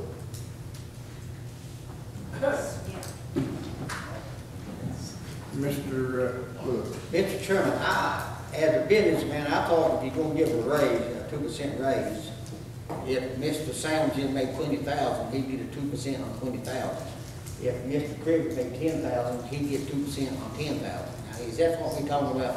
No, we're not. How can you give a raise unless you base it on what you make? I think we're talking about, Mr. Lewis, basing it on the average of everybody's salary to where everybody gets the same amount. You take it from 0 up to 100% and then get it in the middle of that, and you get 2%. Right. Mr. Arnott. I have one other thing. We have an employee in this county. Mr. Mayor, I'm gonna see just how good you are working your budget, sir. Now, when you stood up here several months ago, you said you cut your budget 1%. Is that correct? No, sir. How much did you say? 2.5%. 2.5%, okay, 2.5%. Okay. You got 1.6% left. Then an employee in your office is going to get roughly $500.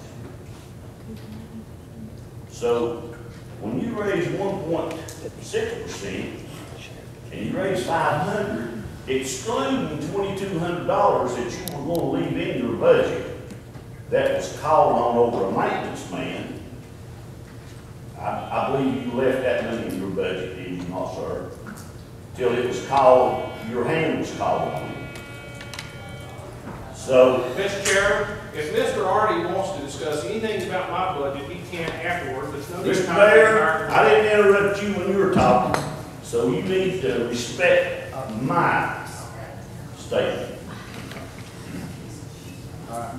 We're getting a little bit far afield here. We're talking about, is there a motion on the floor to approve a 2% raise across the board or just 2% periods? Is it all moved, Mr. Chairman? Across the board. Across the board, and a second by Mr. Trivett. Mr. Street. I would like to know if that is averaged out or not. Average is all employees. Average, okay, that's what we're voting on. Right. Is there any other discussion? Mr. Montana. First of all,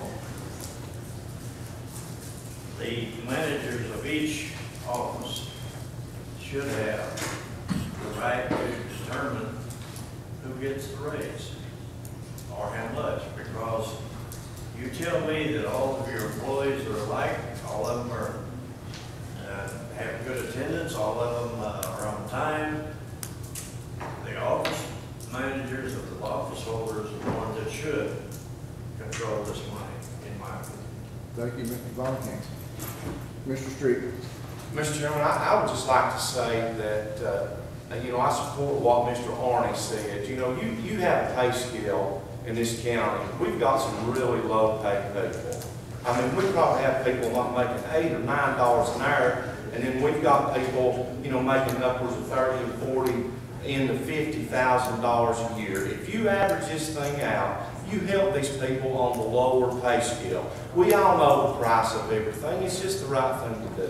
Thank you, Mr. Street. Question number, let's call the roll. Buford Peters. Aye. E. Ritchie. Aye. Art Todd. Aye. Nancy Brown. Joel Street. Aye. Richard Winters. Aye. Ronnie Tribbett. Aye. Harry Seas. Aye. Charles Von Cannon. Aye. Elsie Testor. No. Steve Rance. Aye. Tom Bowers. Aye.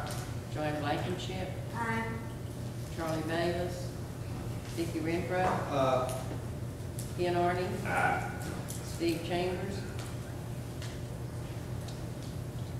John Lewis. Sonia Coler. Russell Cott. Scott Sands. Bill Armstrong. Pat Hicks. Robert Goff. No.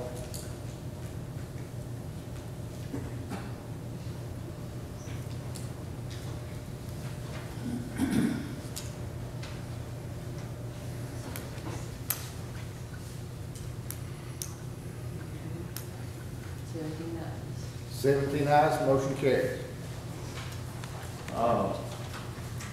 Park and Rec, County Park and Rec, Fund 123, is currently a separate fund that's created for them.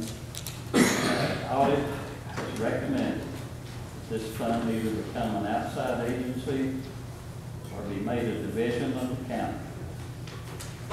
If made an outside agency, the Park and Rec will be required to submit an audit to the clerk's office each year and acquire their own insurance for individual events. If made a division of the county, the Park and Rec will have to follow all county policies for revenue collections and expenditure distributions, and the county will be responsible for all liabilities connected with the division. The motion was made to make Carter County Park and Rec an outside agency, and I make that motion at this time. Second. I have a motion by Mr. Sisk, second by Mr. Armstrong to make Park and Rec an outside agency. Discussion, Mr. Lewis. Mr. Loach, if the Park and Rec is a inside agency of Carter County, and we buy insurance on all county agencies, wouldn't it be cheaper for them to stay in the county and have our insurance, would we covered by outside insurance? Sir, as I told you in the budget committee meeting, I have no quotes on insurance for Park and Rec committee. Now, what will happen with the Roan Mountain Park, that property is our property, and it will remain Carter County property. The property will be covered under our insurance, and any event they have outside of that property, or a special event they hold on that property outside of park operations, would have to have a different coverage. However, we would continue to cover the property that we own as parks. That's what I mean, but if they are a agent of Carter County, then they be careful, if they have a, some kind of event for the youngins or something, they be covered under county insurance, right? We would have to get special coverage for that if it was outside of the regular If park outside activities. of the park thing, yes, I understand that. As long as it's inside the park, then they be covered under county insurance. Yes, sir. Any other discussion? Mr. Mayor. I just don't know how, in good conscience, you could even consider this vote today. Ms. Deloach has outlined that she doesn't have any facts and figures as to what insurance would cost this small group, the Parks and Rec, whether it be inside the county or out. You may be setting up a situation here where they would have only enough monies to take care of the insurance coverage and the audit. It's been clear that they'll have to have a separate firm come in and audit their books. So Parks and Rec have been part of the county government for many, many years. I think it was set up, I don't have the exact resolution from me now, but under Truman Clark. If there's problems with Park and Rec, you need to address those problems and keep them part of this government. Because I think what you're getting ready to do, if you vote to put them out on your own, you're just going to throw that $11,000 to $14,000 right out the window, or at least until you've got some facts and figures. I think you should table that vote.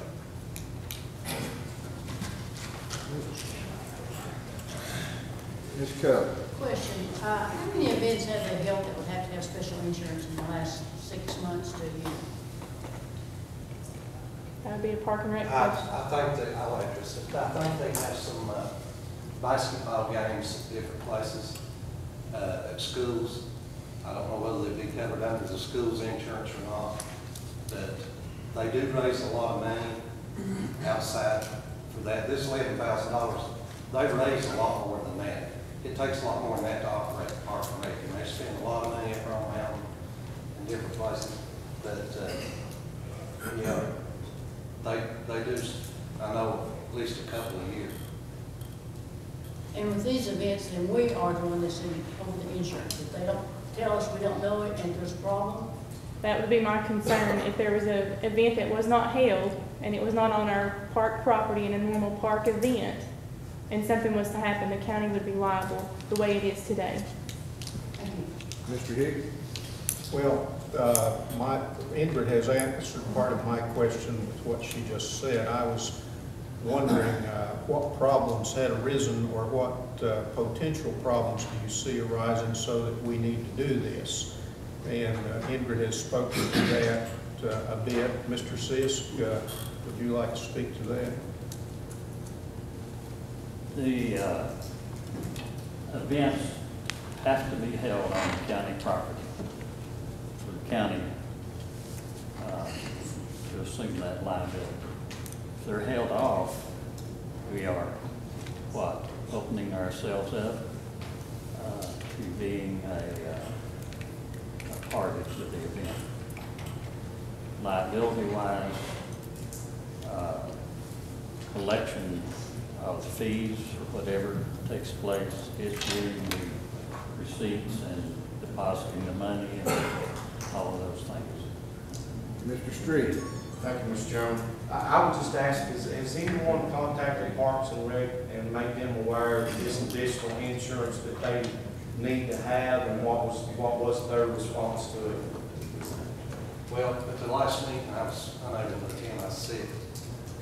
But I think they did ask you about something about this restructure. This has just come up in the last, since they had a budget meeting. So it's, it's really not been discussed with them. Mr. Arnold? I believe Ingrid can tell you a little bit about why all this came about. And I believe it was all over the skateboard park at Rome Mountain. Am I correct? Actually, all this came about because we are kind of straddling the fence where we're at now. No one has done anything wrong. There is no allegations of anything being done wrong. However, the way we have it set up now, we have the Park and Rec as an outside agency. They're listed on our outside agencies. They're in your nonprofit resolution, which is your outside agencies. However, we have a separate fund, which makes them part of our county. Now, if they have an event, and for instance, the bike ride that they have every year, if they collect fees for that event, I do not have an employee at that event issuing receipts, collecting the funds, bringing them all back to the trustee's office with a detailed deposit log. I have none of that. The Park and Rec has been very detail-oriented. Mr. Chaleco has done a wonderful job, and nobody's accusing anybody of doing anything wrong. However, we currently have a situation where we have an outside agency and a part of the county all in one entity. This will not affect the Park and Rec committee. There'll still be a Park and Rec committee. We just need to make a clear line as to whether this is going to be a separate fund of the county or it's going to be an outside agency. There's pros and cons to both ways. We have talked about that in budget committee. Yes, it came up very quick. No, there was not advance notice. The auditor came in my office, I believe it was on Thursday before we met on Monday for budget committee, and that was the notice I was given. Since we are making budgets, we are approving things, we need to draw that line now and not get halfway through a year and make a decision then, because it will affect the Park and Rec committee either way you go. My understanding is, I may be wrong, correct me if I'm wrong, we can possibly go ahead and vote this money in, and you can hold it until we work out the details. Or do we have to go ahead and make it an outside agency today? You don't have to do anything today. You'll still be in conflict if we don't make a decision.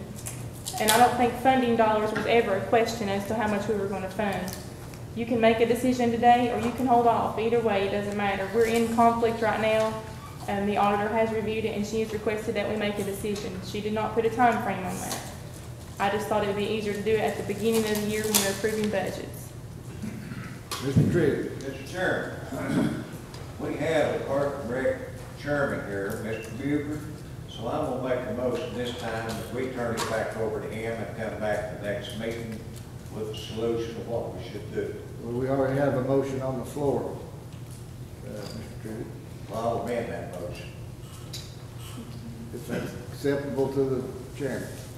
The funds for that budget will not be available until something is decided We'll in just this hold off body. on that, and you can approve it separately. Right. Mr. Trivett has asked if you'll amend your motion, Mr. Sheriff. Beg your pardon. Mr. Trivett has asked if you will amend your motion Sure. and repeat it, that amendment.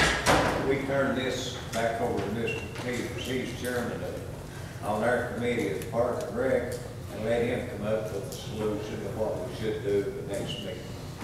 Very well, do I have a second? Second. Mr. Brown, second. Refer this to the Park and Rec Committee. Were there any discussion? The motion is to refer this back to the Park and Rec Committee for their recommendation, Outside agency? whether it be an outside agency or not. Mr. Chairman, I'd like to add to that maybe we work with Mr. Byers on making sure everything we do is legal. Mr. Byers does need to be involved. Any other discussion? All in favor, say aye. Aye. All opposed? Motion carries. Financial management.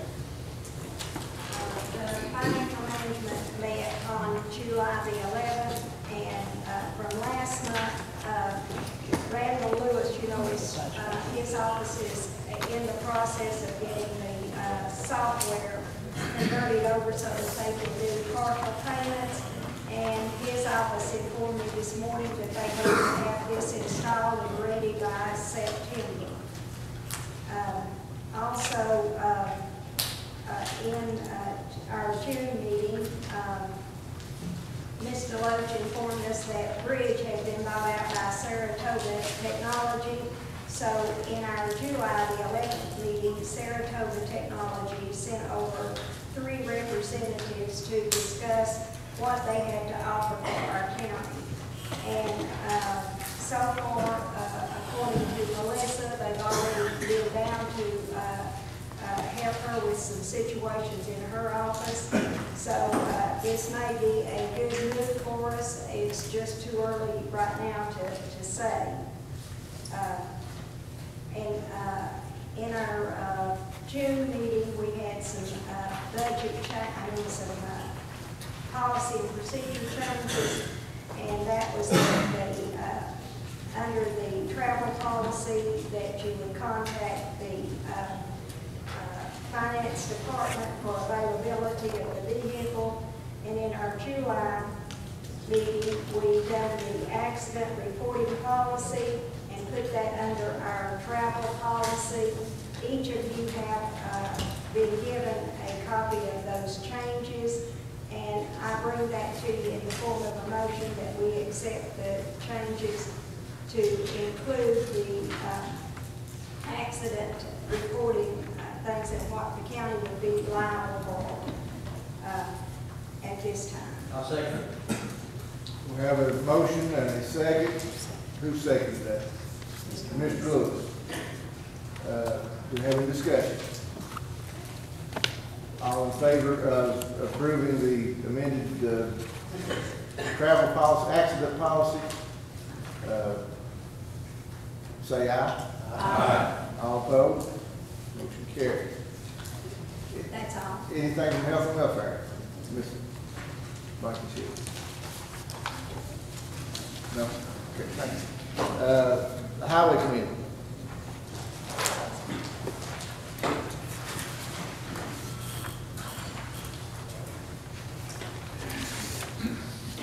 Mr. Chairman, the Highway Committee met last Monday.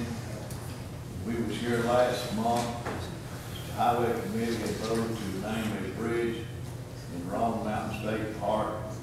Mr. Boone's bridge, Carol Boone, and Ms. Brown, and something, a little bit of conflict. We went back to the drawing board to the last meeting, and we compromised, and it is the county highway committee's decision and recommendation. The Barnett family was there, and some of them, and we have voted to leave the bridge named Carroll Boone Bridge in Wrong Mountain State Park. Then there's a portion of the road that goes through the Wrong Mountain State Park that is called the Bob Burleson Parkway.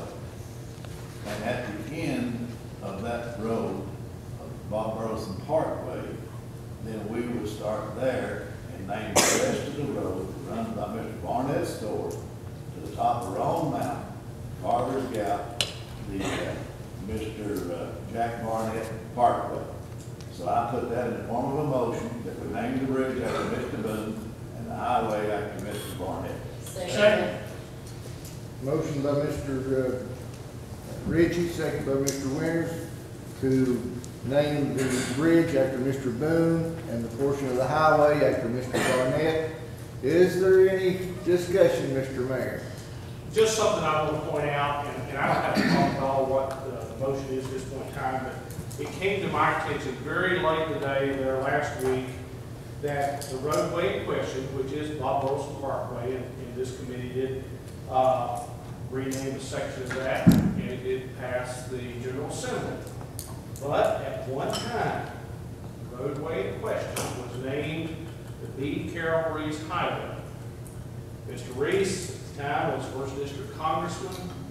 A picture was taken, a known picture was taken of Mr. Reese along with then Representative Jimmy Quillen, not Congressman, but Representative Quillen, and State Senator Herman Robinson. Local media covered that dedication. And it was also highlighted not only in the paper, but the Watauga Spinneret. And the only reason I mention this is that I think that we need to verify through TDOT that there's no issue with renaming. We have already caused a problem with the first rename, but you know, I don't know the statute as far as how long a highway can be named when that name falls off. But the road was at one time named the Carroll Reese Highway. Well, I can take you back a little further than that. When I was a little boy, the governor built the road all the way to the top of the Rome, Governor Gordon Brown. It was called Gordon Brown Road then, so I must have changed back since then. But we named it the Jack Barnett Road. Another thing, the Carter County Highway Committee recommends. Wait, just one, let's have one at a time. Okay, let's vote on it. Did you have a question, Mr. Von Cannon? You looked like something. I believe that before it was named B. Carroll Reese Parkway, it was Frank Clinton Parkway. Because he was the guy in the governor when it was appropriated. I was not know six other guys. We go back to the All right, Mr. Winters. Mr. Chairman, I might point out that the parties to both the naming of the bridge and the naming of the road have agreed to assume all liability, financial liability for the same. Thank you, Mr. Winters. All in favor, say aye. Aye. All opposed? Motion carried. Now, Carter County Highway Committee voted unanimously meeting that there will be no more naming of bridges and highways in Carter County without a public hearing. I put that in the form of a motion. Motion by Mr. Ritchie, second by Mr. Lawrence, to not name any more bridges or highways until it's in a public meeting. Any discussion? All in favor, say aye. Aye. All opposed? Carried. Mr. Chairman, the reason that came out is that we've only got 20 bridges named for people, and we only got 420 to go, so I think that's a good movement for your motion to have public hearing. Thank you, Mr. Von. Park and Rec and Law Enforcement.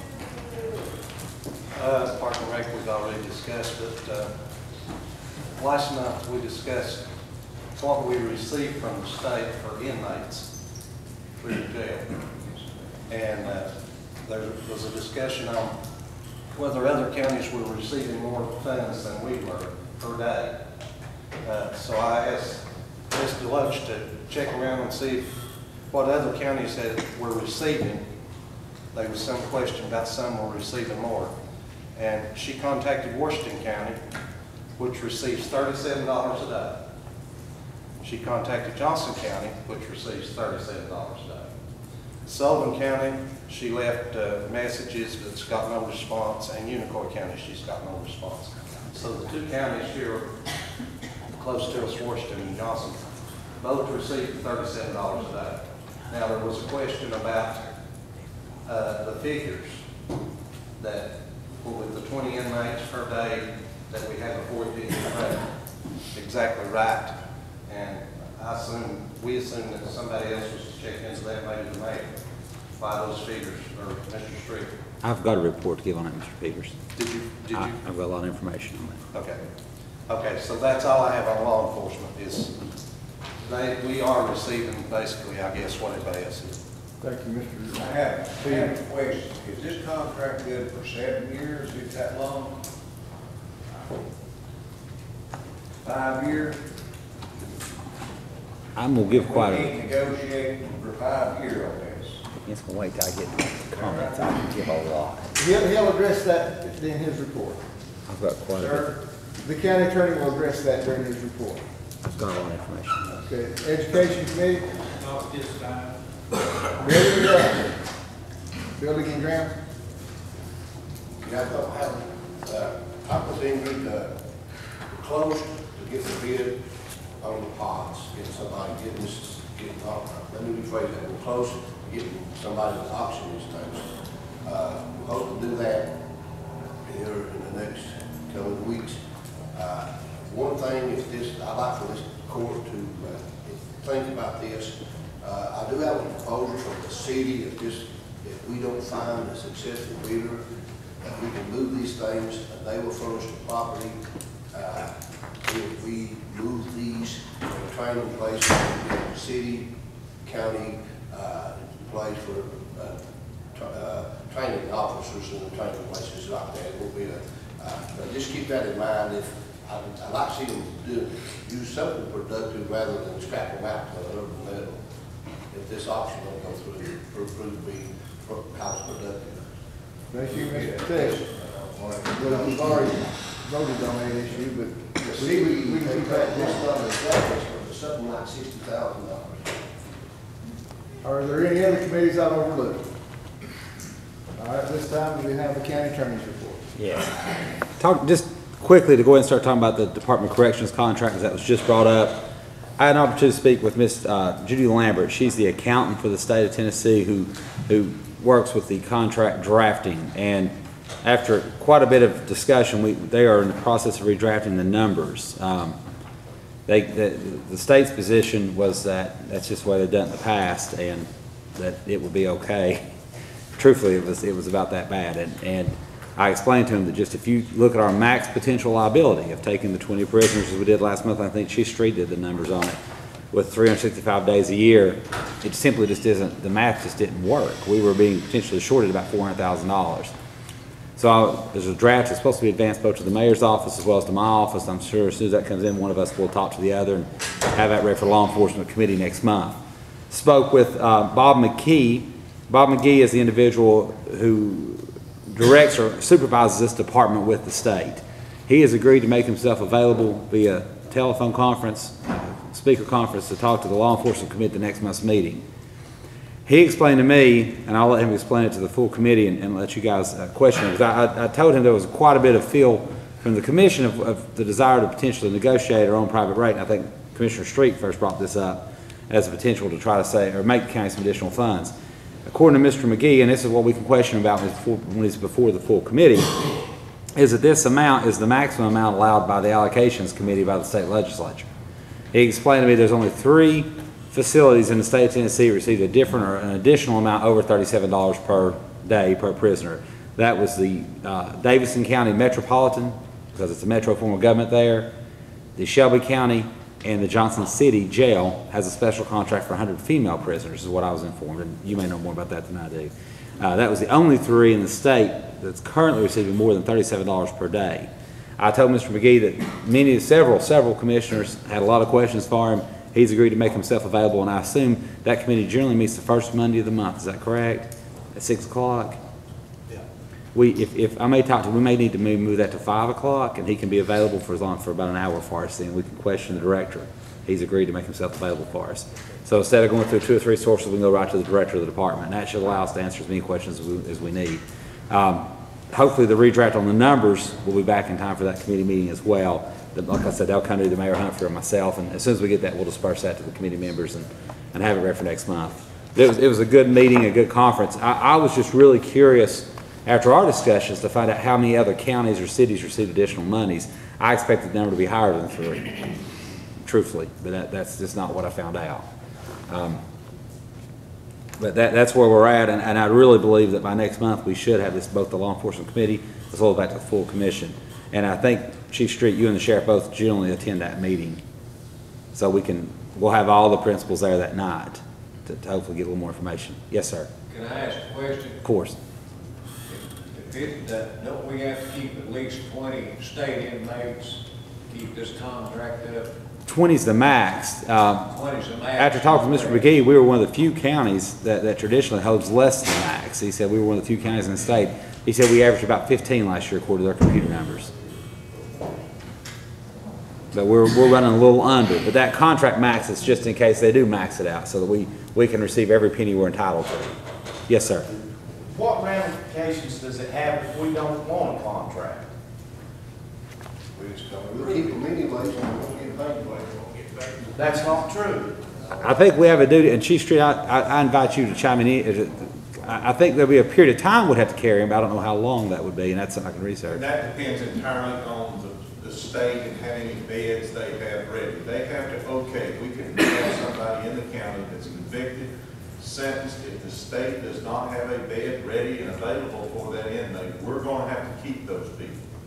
So you're going to have to keep a certain number, and you never know when these beds come available. But they still have to pay. Well, They still have to pay us. They still have to pay us if they require us to house that inmate. And my understanding of the article that I brought up last month, those were the instances where people got more money for it.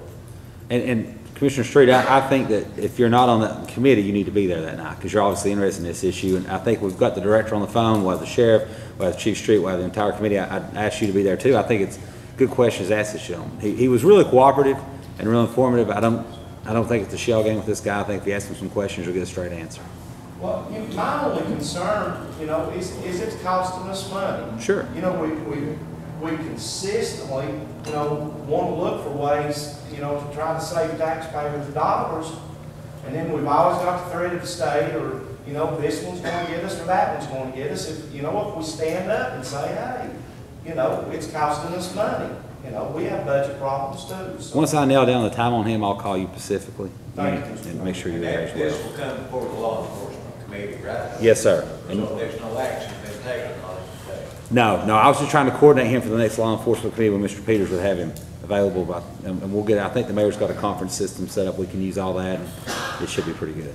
Mr. Bowles, our previous contract, was it for 15 or for 20? Do you have, Mr. Street? 20. If the prior contract was for 20? And like I said, I think next month we should have it back to the full committee. Even if we don't have a contract, we keep their prisoners. I don't see why we can't bill them for it, they would have to pay it. Whether we sign the contract or not.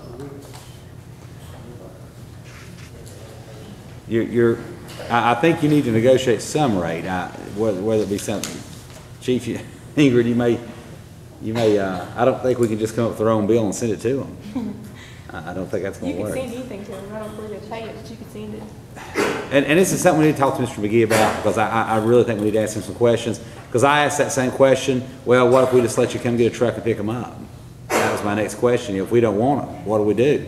He said, well, statutorily, you're going to be required to hold them until a bed's available. And see, the state pays $72 a day, and and y'all will pay us 37. And those are questions I think we need to ask this gentleman when we talk to the director. We lose money to keep it. Some other things worked on this month. We had some retirement issues come up, or retirement plan issues come up for the Sheriff's Department that Ms. Ingrid and I worked through. And I think we've got we got that resolved, reviewed, and provide a little bit of input to some contracts that's going to be used by the animal shelter. The mayor advanced. I think it's a good policy that's been put in place on, and we added some waiver language to those, but it's something we'll use for a long term, and it's something we use forever, I think, at the animal shelter itself. Reviewed several policy changes for the finance department this month, and we moved forward the Ice House litigation somewhat, as far as we've agreed to the stipulations that we're going to advance back to opposing counsel. That case, just like everything else in Chancery Court right now, is being held up just a little bit. Chancellor Johnson, and it's more than you correct me if I'm wrong, it looks like about the end of August before he's going to be back. So we were in a scheduling order, but that's obviously off the table because the scheduling order already had the case tried. So we'll probably have to re-enter a new scheduling order once Chancellor Johnson's healthy and back on the bench. But the case is moving and moving towards the final hearing. We're working with both Judge Walton's office as well as Circuit Court John Paul Mathis on streamlining or finding a way to ensure that warrants that are paid late right before court don't result in another Mr. Gillespie situation. And we've been working with both offices trying to come up with a paper trail that can be formed, and it's something it's going to take a little time, but it's something that's going to save the county potential liability down the road once we get it done. We did receive additional litigation this month, and I'm sure you're aware of that has been advanced to the carrier. Don't have a further report at this time, and probably maybe next month we'll go into a closed door session and give you just a litigation update on that as far as potential liability, where we're at. We're just not quite there yet. I did file some responses on behalf of the county concerning conditional judgment was filed, and I believe that's going to work itself out, but that'll probably be about 60 days before I give you another report on. I anticipated a short report this month because of the budget, so that's all I've got this month. Thank you, Mr. Bowers. We'll have public comments. Does anyone wish to speak? Lady, come right up.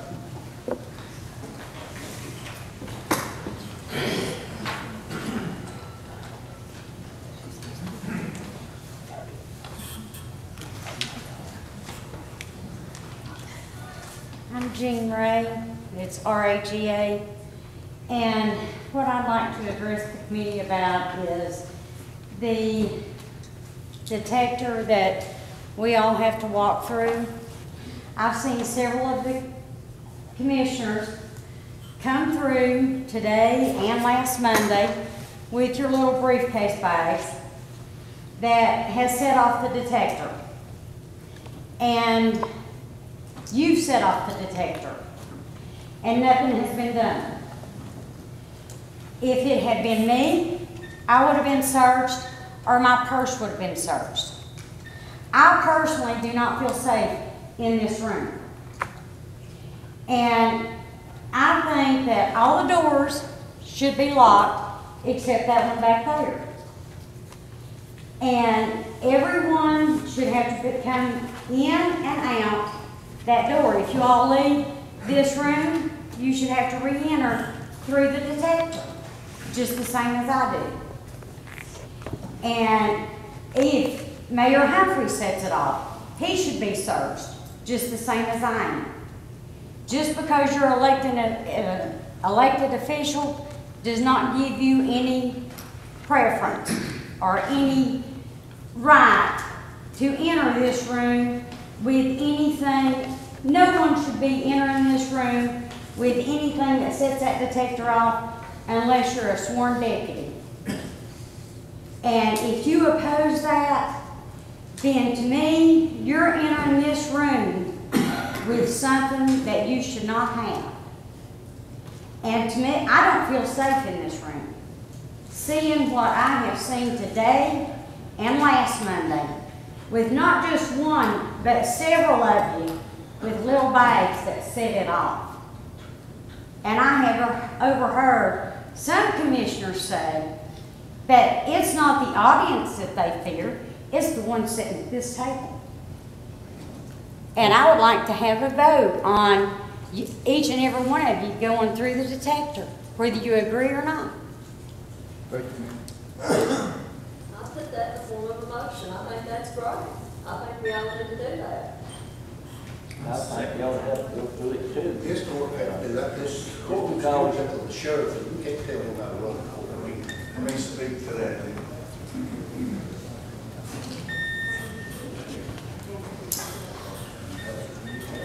Good afternoon, ladies and gentlemen. If I serve at the pleasure of you for this court, this is the county court. If you all vote, I treat you all, and I told my staff to treat you just like we would a judge. We don't search judges when they come in the courtroom. We typically don't search attorneys. But if you all want that, we will treat everybody exactly the same. We've extended that professional courtesy here. It's strictly up to you guys how you want to handle this. Typically in a situation like this is not who you search. The folks coming in here with the business, you're here to conduct the county's business, and we want to treat you with all due respect. But you guys, if you all want to take this up and vote or look at it, we will, you know, if you guys don't want law enforcement here, we'll be happy to leave. We've got other things we can do. Typically, most of you all want us here to help keep the peace and so forth. But I just want to, you know, actually Ms. Ray has a valid point. And we've had a nice discussion earlier in this week. So I was concerned to hear the comment that maybe you guys are mad or fearful of each other. So if there's some serious to that, then you know, maybe we need to take it up a little tighter. But I serve at your pleasure for this meeting and any other meetings. So you guys tell me what you want, and we'll do it. Is that fair enough? Any questions of me? Are there any of these doors that are unlocked? Is that true? I checked this one. As I come in this side, I checked them. They're locked. There's no back side entry, and I haven't checked this side this morning. But typically, these are locked when they come in. Folks typically exit out these doors and only come in those doors. But again, for some of the committee meetings, these are left open. What our bailiffs do, normally when they come in, they'll come in and check the seats. They make sure that no gun has been planted and so forth. So, yes, Mr. Crawford. I personally don't care to be searched to come in here.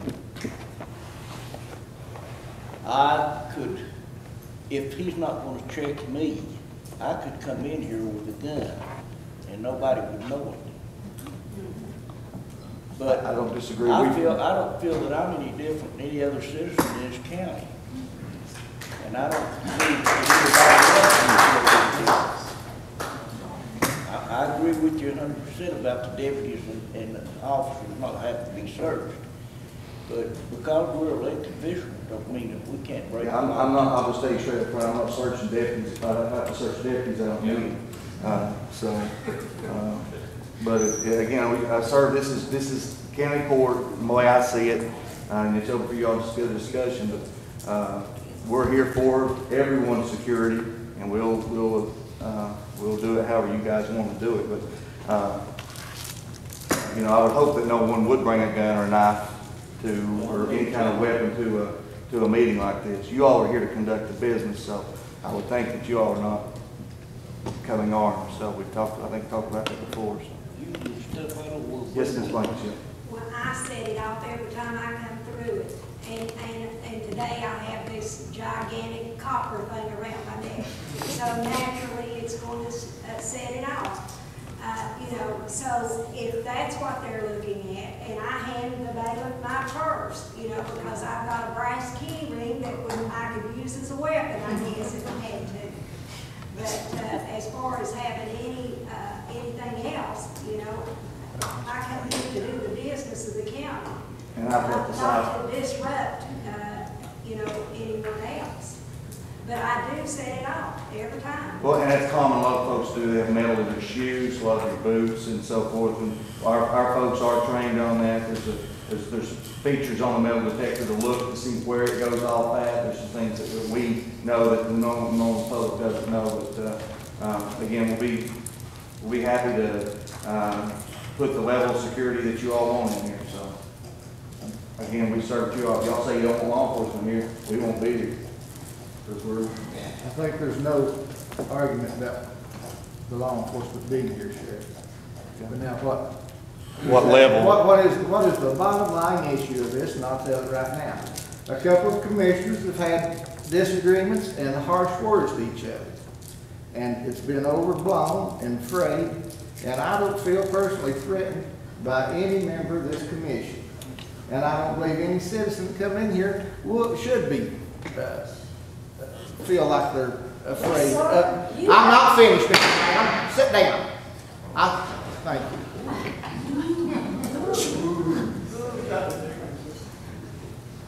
Okay. Good job.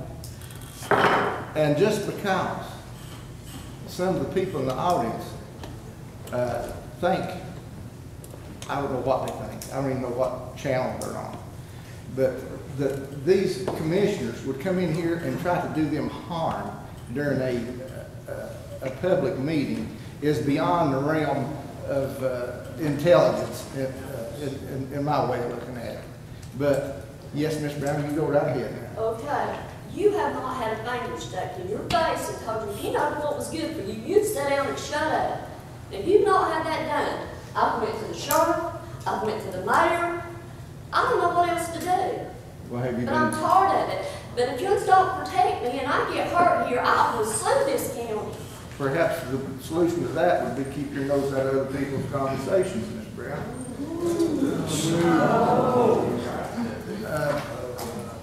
We have a motion and a second on the floor to search the commission members. Is there The any motion is to just require all commissioners to walk through the metal detector like this is. Is there any other discussion? Mr. Chairman, I have yet to attend the meeting, but I don't go through there. They go through my things, and I don't know where all this is coming from. I go through it. I just told you. I got one thing I want to say about it. Mr. Richard.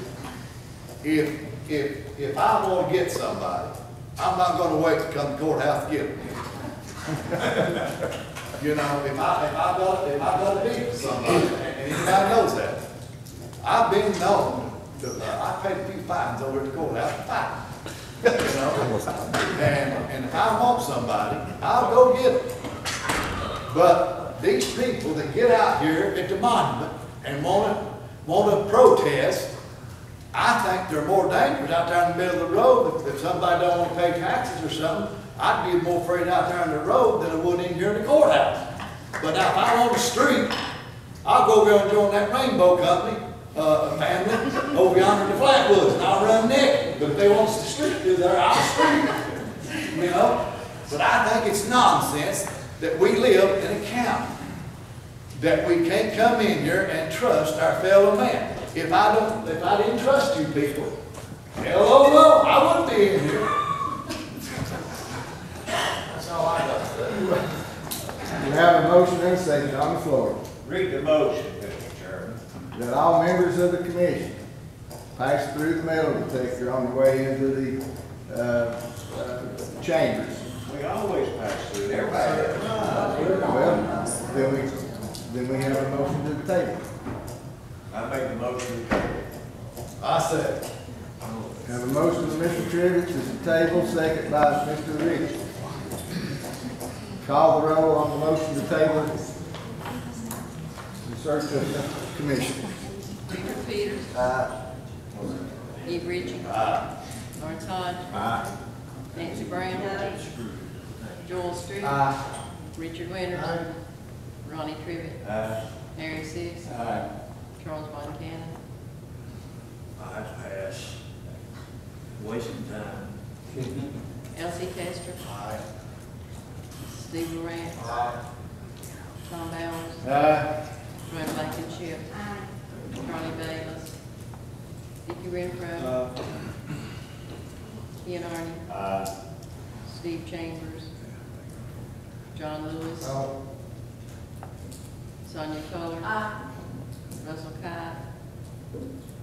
Scott Sands. No. Bill Armstrong. Pat Hicks. Pass. Robert Goff. No. Did no one change their vote? Well, sir, that's stupid to even have the vote. Everybody should go through the metal detector. That's why people. Do you change your vote, Mr. Von Cannon? Do you change your vote? Yes. To what? To aye? Here, I came in with 2 screws. I I knew the taxpayer was gonna get screwed, so I brought it.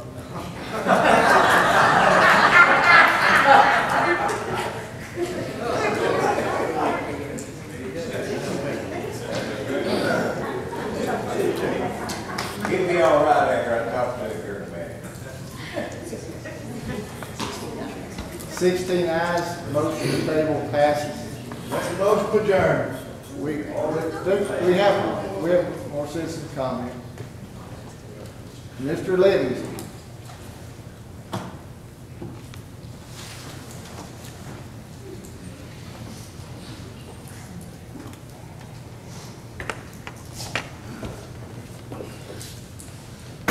Good morning, ladies and gentlemen.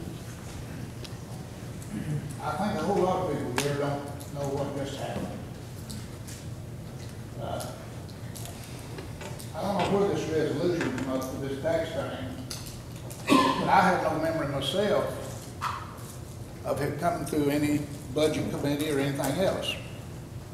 This is absent from the tax resolution that was voted on in the prior budget meeting.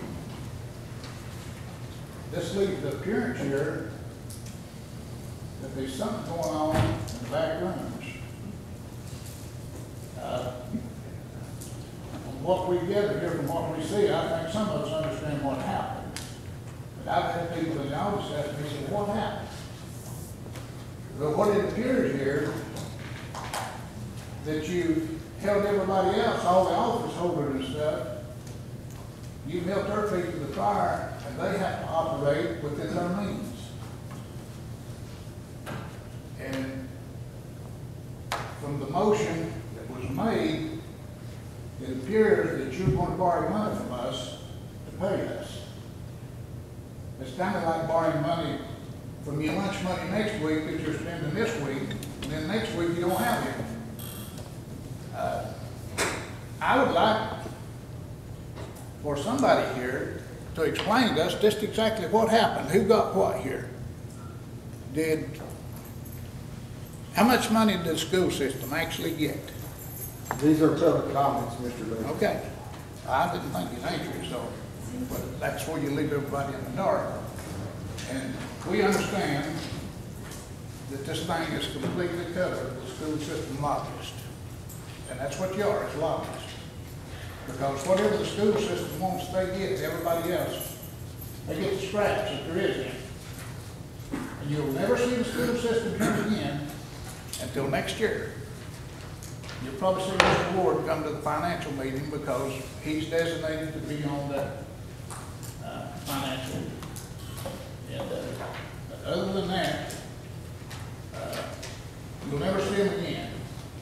Because it looks like we've been ripped off here again, because you took money, from what I understand, out of the general fund or debt service to give the school system between $700,000 and $800,000.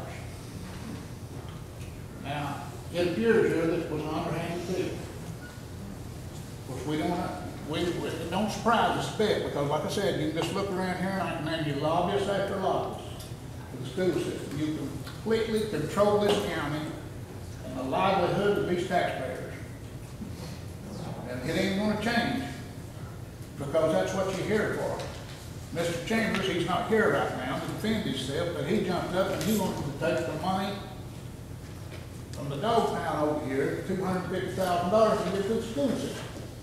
Ladies and gentlemen, there's more than the school system in this county to operate. And why we continuously give them money, and we know they're loaded with money, because there's all kinds of stimulus money in here. They've owned up the part of it, but owned the part of it. Where is all of this money going? And they're completely out of control. There's nobody, it appears that there's nobody. It's an honor system. They don't have time clocks, they don't, we pull time sheets, we've done all kinds of stuff. They pay the people that sometimes that don't even have signed time sheets and stuff. How does this happen? This don't never happen in ordinary life. Why should it happen here? We are absolutely getting screwed from one end to the other. But when we get the final version of this right here, we're going to find out that the taxpayers absolutely got screwed again. It happened last year the same way. They took money out of the general fund to make up the tax rate, to keep from, let us believe that we were able to get the raise on our taxes. And they were supposed to put it back in this year. You can't keep word from yourself and get ahead, you're going bankrupt. And that's the direction we head. We're supposed to have the smartest people in the entire county in the school system. They're the ones who got you to jail. They didn't object one time. There was one man, Mr. Holder, made one objection, and they shut him up. They're the ones who got you to jail. They made this mess. Just look around. I can show you votes. They voted for that check. They made no objections. They could have got a school if they just stopped it. Didn't happen. Very well. Your time's up, Mr. Levy. Thank you. Thank you, ladies and gentlemen. Yes, sir. Come up.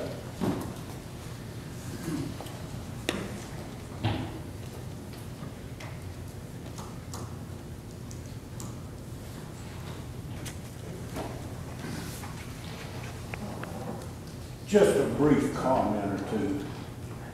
I'm probably as old as most of you and know a lot of your commission. Excuse me, sir. Would you give me your My name, name is please? John Pat Hampton, and I've been here for some time. The thing that troubles me about it, I know a lot of it, you're representatives. You're representatives of the people. You're supposed to vote like the people want you to vote. We trust you. Come down here to vote the way we want you to vote, not the way the man sitting next to you votes, not the way the chairman wants you to vote, but the way the people want you to vote. Somewhere along you have failed us. We put too much trust in you. We've not kept a tight rein on you. But I fully believe that if there's not some changes made, a lot of you are going to have new jobs come election time. The other thing I'd like to comment is on our education system. If you had a child you grew up and you really wanted him to be smart, get him elected to the county commission, because automatically, these good old boys that we elected, that we trusted, automatically, when you get down here, you're smarter than the people that sent you down here. You're letting us down, folks. You need to quit this buddy system. Quit voting like you think it's right. And vote the way the people want you to vote. Thank you. Thank you, sir. Mr. Snell.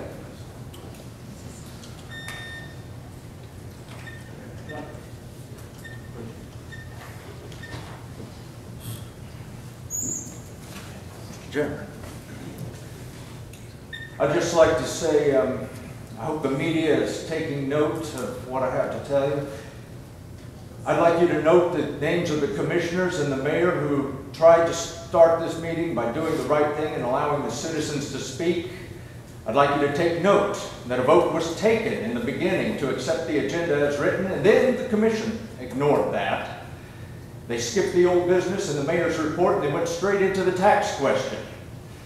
I want you to take note that the parliamentarian and county attorney, Mr. Keith Bauer, assisted them in this action.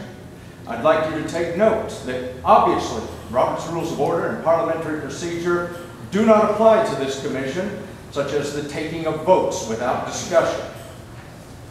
Johnson City Press had an article, a full-page article that somebody paid for, and they point out that charter and parochial schools do a better job of educating at half the cost. They point out that the cost of education has risen dramatically, yet our children are low in science, reading, and math. But the cost for that education is still one of the highest in the world, in this county and in this nation. Family wealth is down 40%, gas prices are up, food, health care, and other necessities are up, yet the value of our homes is down. But the tax on those homes continues to rise. Most of the families out here, they are forced to cut back and live within their means to survive, but our government is not. And all the other counties around here obviously are suffering just like we are. Mr. Bauer, can you tell me, when was this resolution written, and can you name for the record the names of all the commissioners who participated? This is public comments, sir, not Oh, very well, thank you. My mistake, sir, thank you. I'd like you to note that when the chair turns away while the mayor is speaking and faces the wall, I think this is evidence of where the real animosity lies here. And finally, Ms. Blankenship, if you would do me the favor, since you are my commissioner, if you do the favor and tell Mr. Bayless that we hope in the near future that the orange t-shirts will be available for public sale. That'll be $20. Please let him know about that. And finally, I just want to congratulate you, Mr. Chairman, and, well, really, all of the commissioners, because this is obviously the finest performance of what we call a scripted play that I've seen in some time. I regret that we could not have improvised it. I want to say something. Thank you, Mr. Smith. Thank you, sir. Thank you. I need to say a little something. Yeah. County Attorney, like to say something. Just for the media, especially for the Star, because this was quoted, I was parliamentarian probably about 6 months ago. I'm not parliamentarian. I'll be glad to take the job if the commission asks me to be parliamentarian, if you want to run it my way, but I'm not the parliamentarian of this board. So please, let's don't misquote Mr. Snell once again on that if we can help it. Citizens' comments. Seeing no others, do I have a motion to adjourn? I got one. Okay, I'm sorry, Mr. Street, adjourn commissioner comment. I just want to say, I'll try to end on a light note. I appreciate Mayor Humphreys trying to give back that 1.7% raise. And we do take charitable donations, Mayor. We still like to do that. Mr. Trigger. Chairman, I'd like the sheriff to give a report on moving into jail and how things are going over there, so on and so forth. I know he'll be delighted to. Come over, we're glad to walk any of y'all through. It's been tough. Things that we talked about, we predicted we'd lose probably a third of our old staff, lose a third of our new staff. We're going through those changes as we speak. Just gave a civil service test again, so we're looking to be back up close to 40 staff within a month and a half. Building has been a problem. Everything from leaks, fittings, sewage backing up. There was a big issue with pressure on the pipes. That the pressure was not where it was supposed to be. Of course, once you put 200 plus, close to 300 people in there, a lot of those issues we're working out. We're working diligently to try to get as many of those things resolved before December 1st when your warranty expires. So anything specific that you want to know or see, but we are functioning and we are doing very well with what we've got right now. So any addition, Chief, you think of it, we can. Well, Blaine has been up here about almost every day, trying to work through all these issues. Simple stuff like locks that wouldn't open, we had to go get silicone and spray on them so they would work good. And just getting in the building and trying to get those things working. But we are fully in that new jail and we're fully operational. How many inmates you have? One day last week, I think we had 296, and then I think they let some out on Friday, so we're probably down, hopefully down around 270. You don't have no problem with prisoners right now, everything went smooth, right? Knock on wood, but the inmates have probably been the easiest part. The building's been more of the problem. You think Blaine can finish all the pieces before December? I'm not a construction manager, Mr. Chris, but I'm hopeful. I'm very hopeful. We're trying to stay on top of it. Yes, Mr. Reed. Are we getting anywhere on the paroles or about getting the bracelets and where we can sort of come down on population? I would love that. Mr. Arnold brought that up. I thought it was a fabulous idea that he had. If we can get our court system to get on board with that, I'm all for lowering the population. I'm all for the state coming picking up the ones that go out and taking them out of here. So any of those things that we can work towards, those are just very difficult things to get done. So you got my 100% cooperation on it. You think we make money on the state roads for sure? I think it's very difficult. I don't think you build a facility to house one, but you've got open beds and you've got opportunity. I think you need to work really closely with the county attorney and negotiate the best rates you possibly can. My job is to run jails, and you know, well, I'll try to honor what agreements you guys make and do the best job you can with it. Just don't back me in the corner and overwhelm me with a lot of doing. If you need any help from us, let us know. And I'll put you to work anytime you want to come over and run a shift. We'll be glad to have you. Mr. Von Cannon.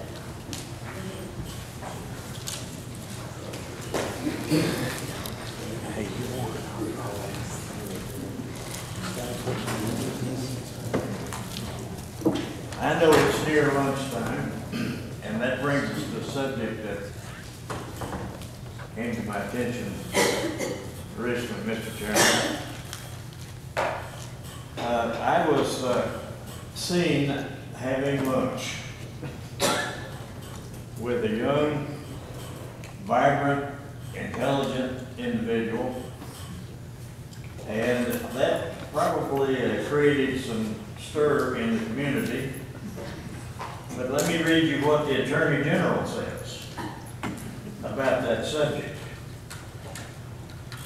Attorney General Bob Cooper, in case you didn't know who the Attorney General is, says that officials can share meals, but they must avoid deliberating about official matters which have been found to mean, examine and consult in order to form an opinion or weigh arguments for and against a proposed course of action.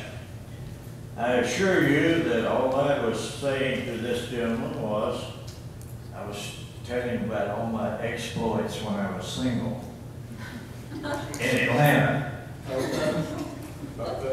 Therefore,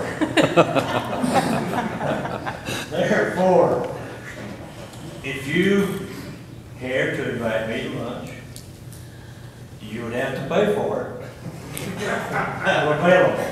Charlie. Charlie, what was her name? Thank you, Mr. Von Cannon. What was her name you had lunch with?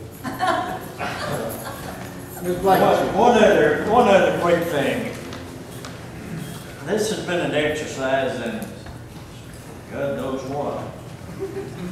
But I do know this, that in my discussions with the school system personnel, I am better convinced that the situation is out of control, but not to the degree that some of us thought or think. Therefore, let's give the new man some credit. He's only been in office a month, and some of us ruled him over pretty badly. We apologize for that. We did find out, however, that the low scores in the county are caused by poverty. Poverty. So, Tom Anderson, wherever you are, you hold the key. It's not bad teachers, it's not parents that don't care, it's poverty. If that is true, all of us that were raised up at the seat of our pants with nothing, we're in big trouble. Big trouble. And by the way, I really do agree with checking by the sheriff's group coming in, because I brought 2 screws with me, not necessarily to do anybody any harm, but I don't know why I got them with me. But I think it was because, as I said before, I knew the taxpayers were going to get screwed.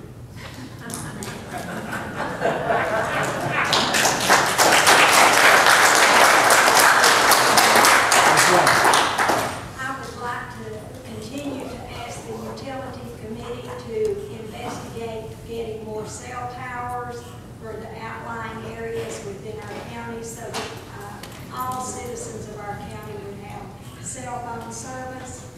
And I'd like for Ms. Deloach to inform this commission as well as the public what penny nets.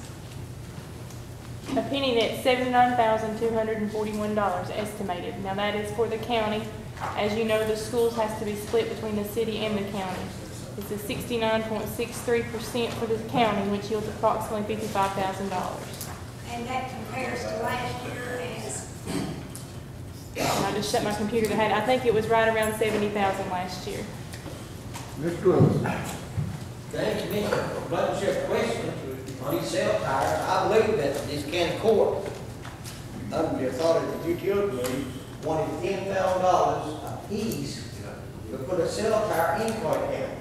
And I presume that's why they coming in here, but we raised it from about $3,000 to $10,000. And it's our own fault, we didn't have no cell tires. Well, in the paper, in the Johnson City paper, this doctor was going somewhere overseas in some remote area, and he had internet and cell phone service, and here in Carter County, we don't have cell phone service throughout the area. So that was why I could bring that up again. Any other commissioner comments? Do I have a motion to adjourn? Any motion, 30 seconds. All in favor, say aye.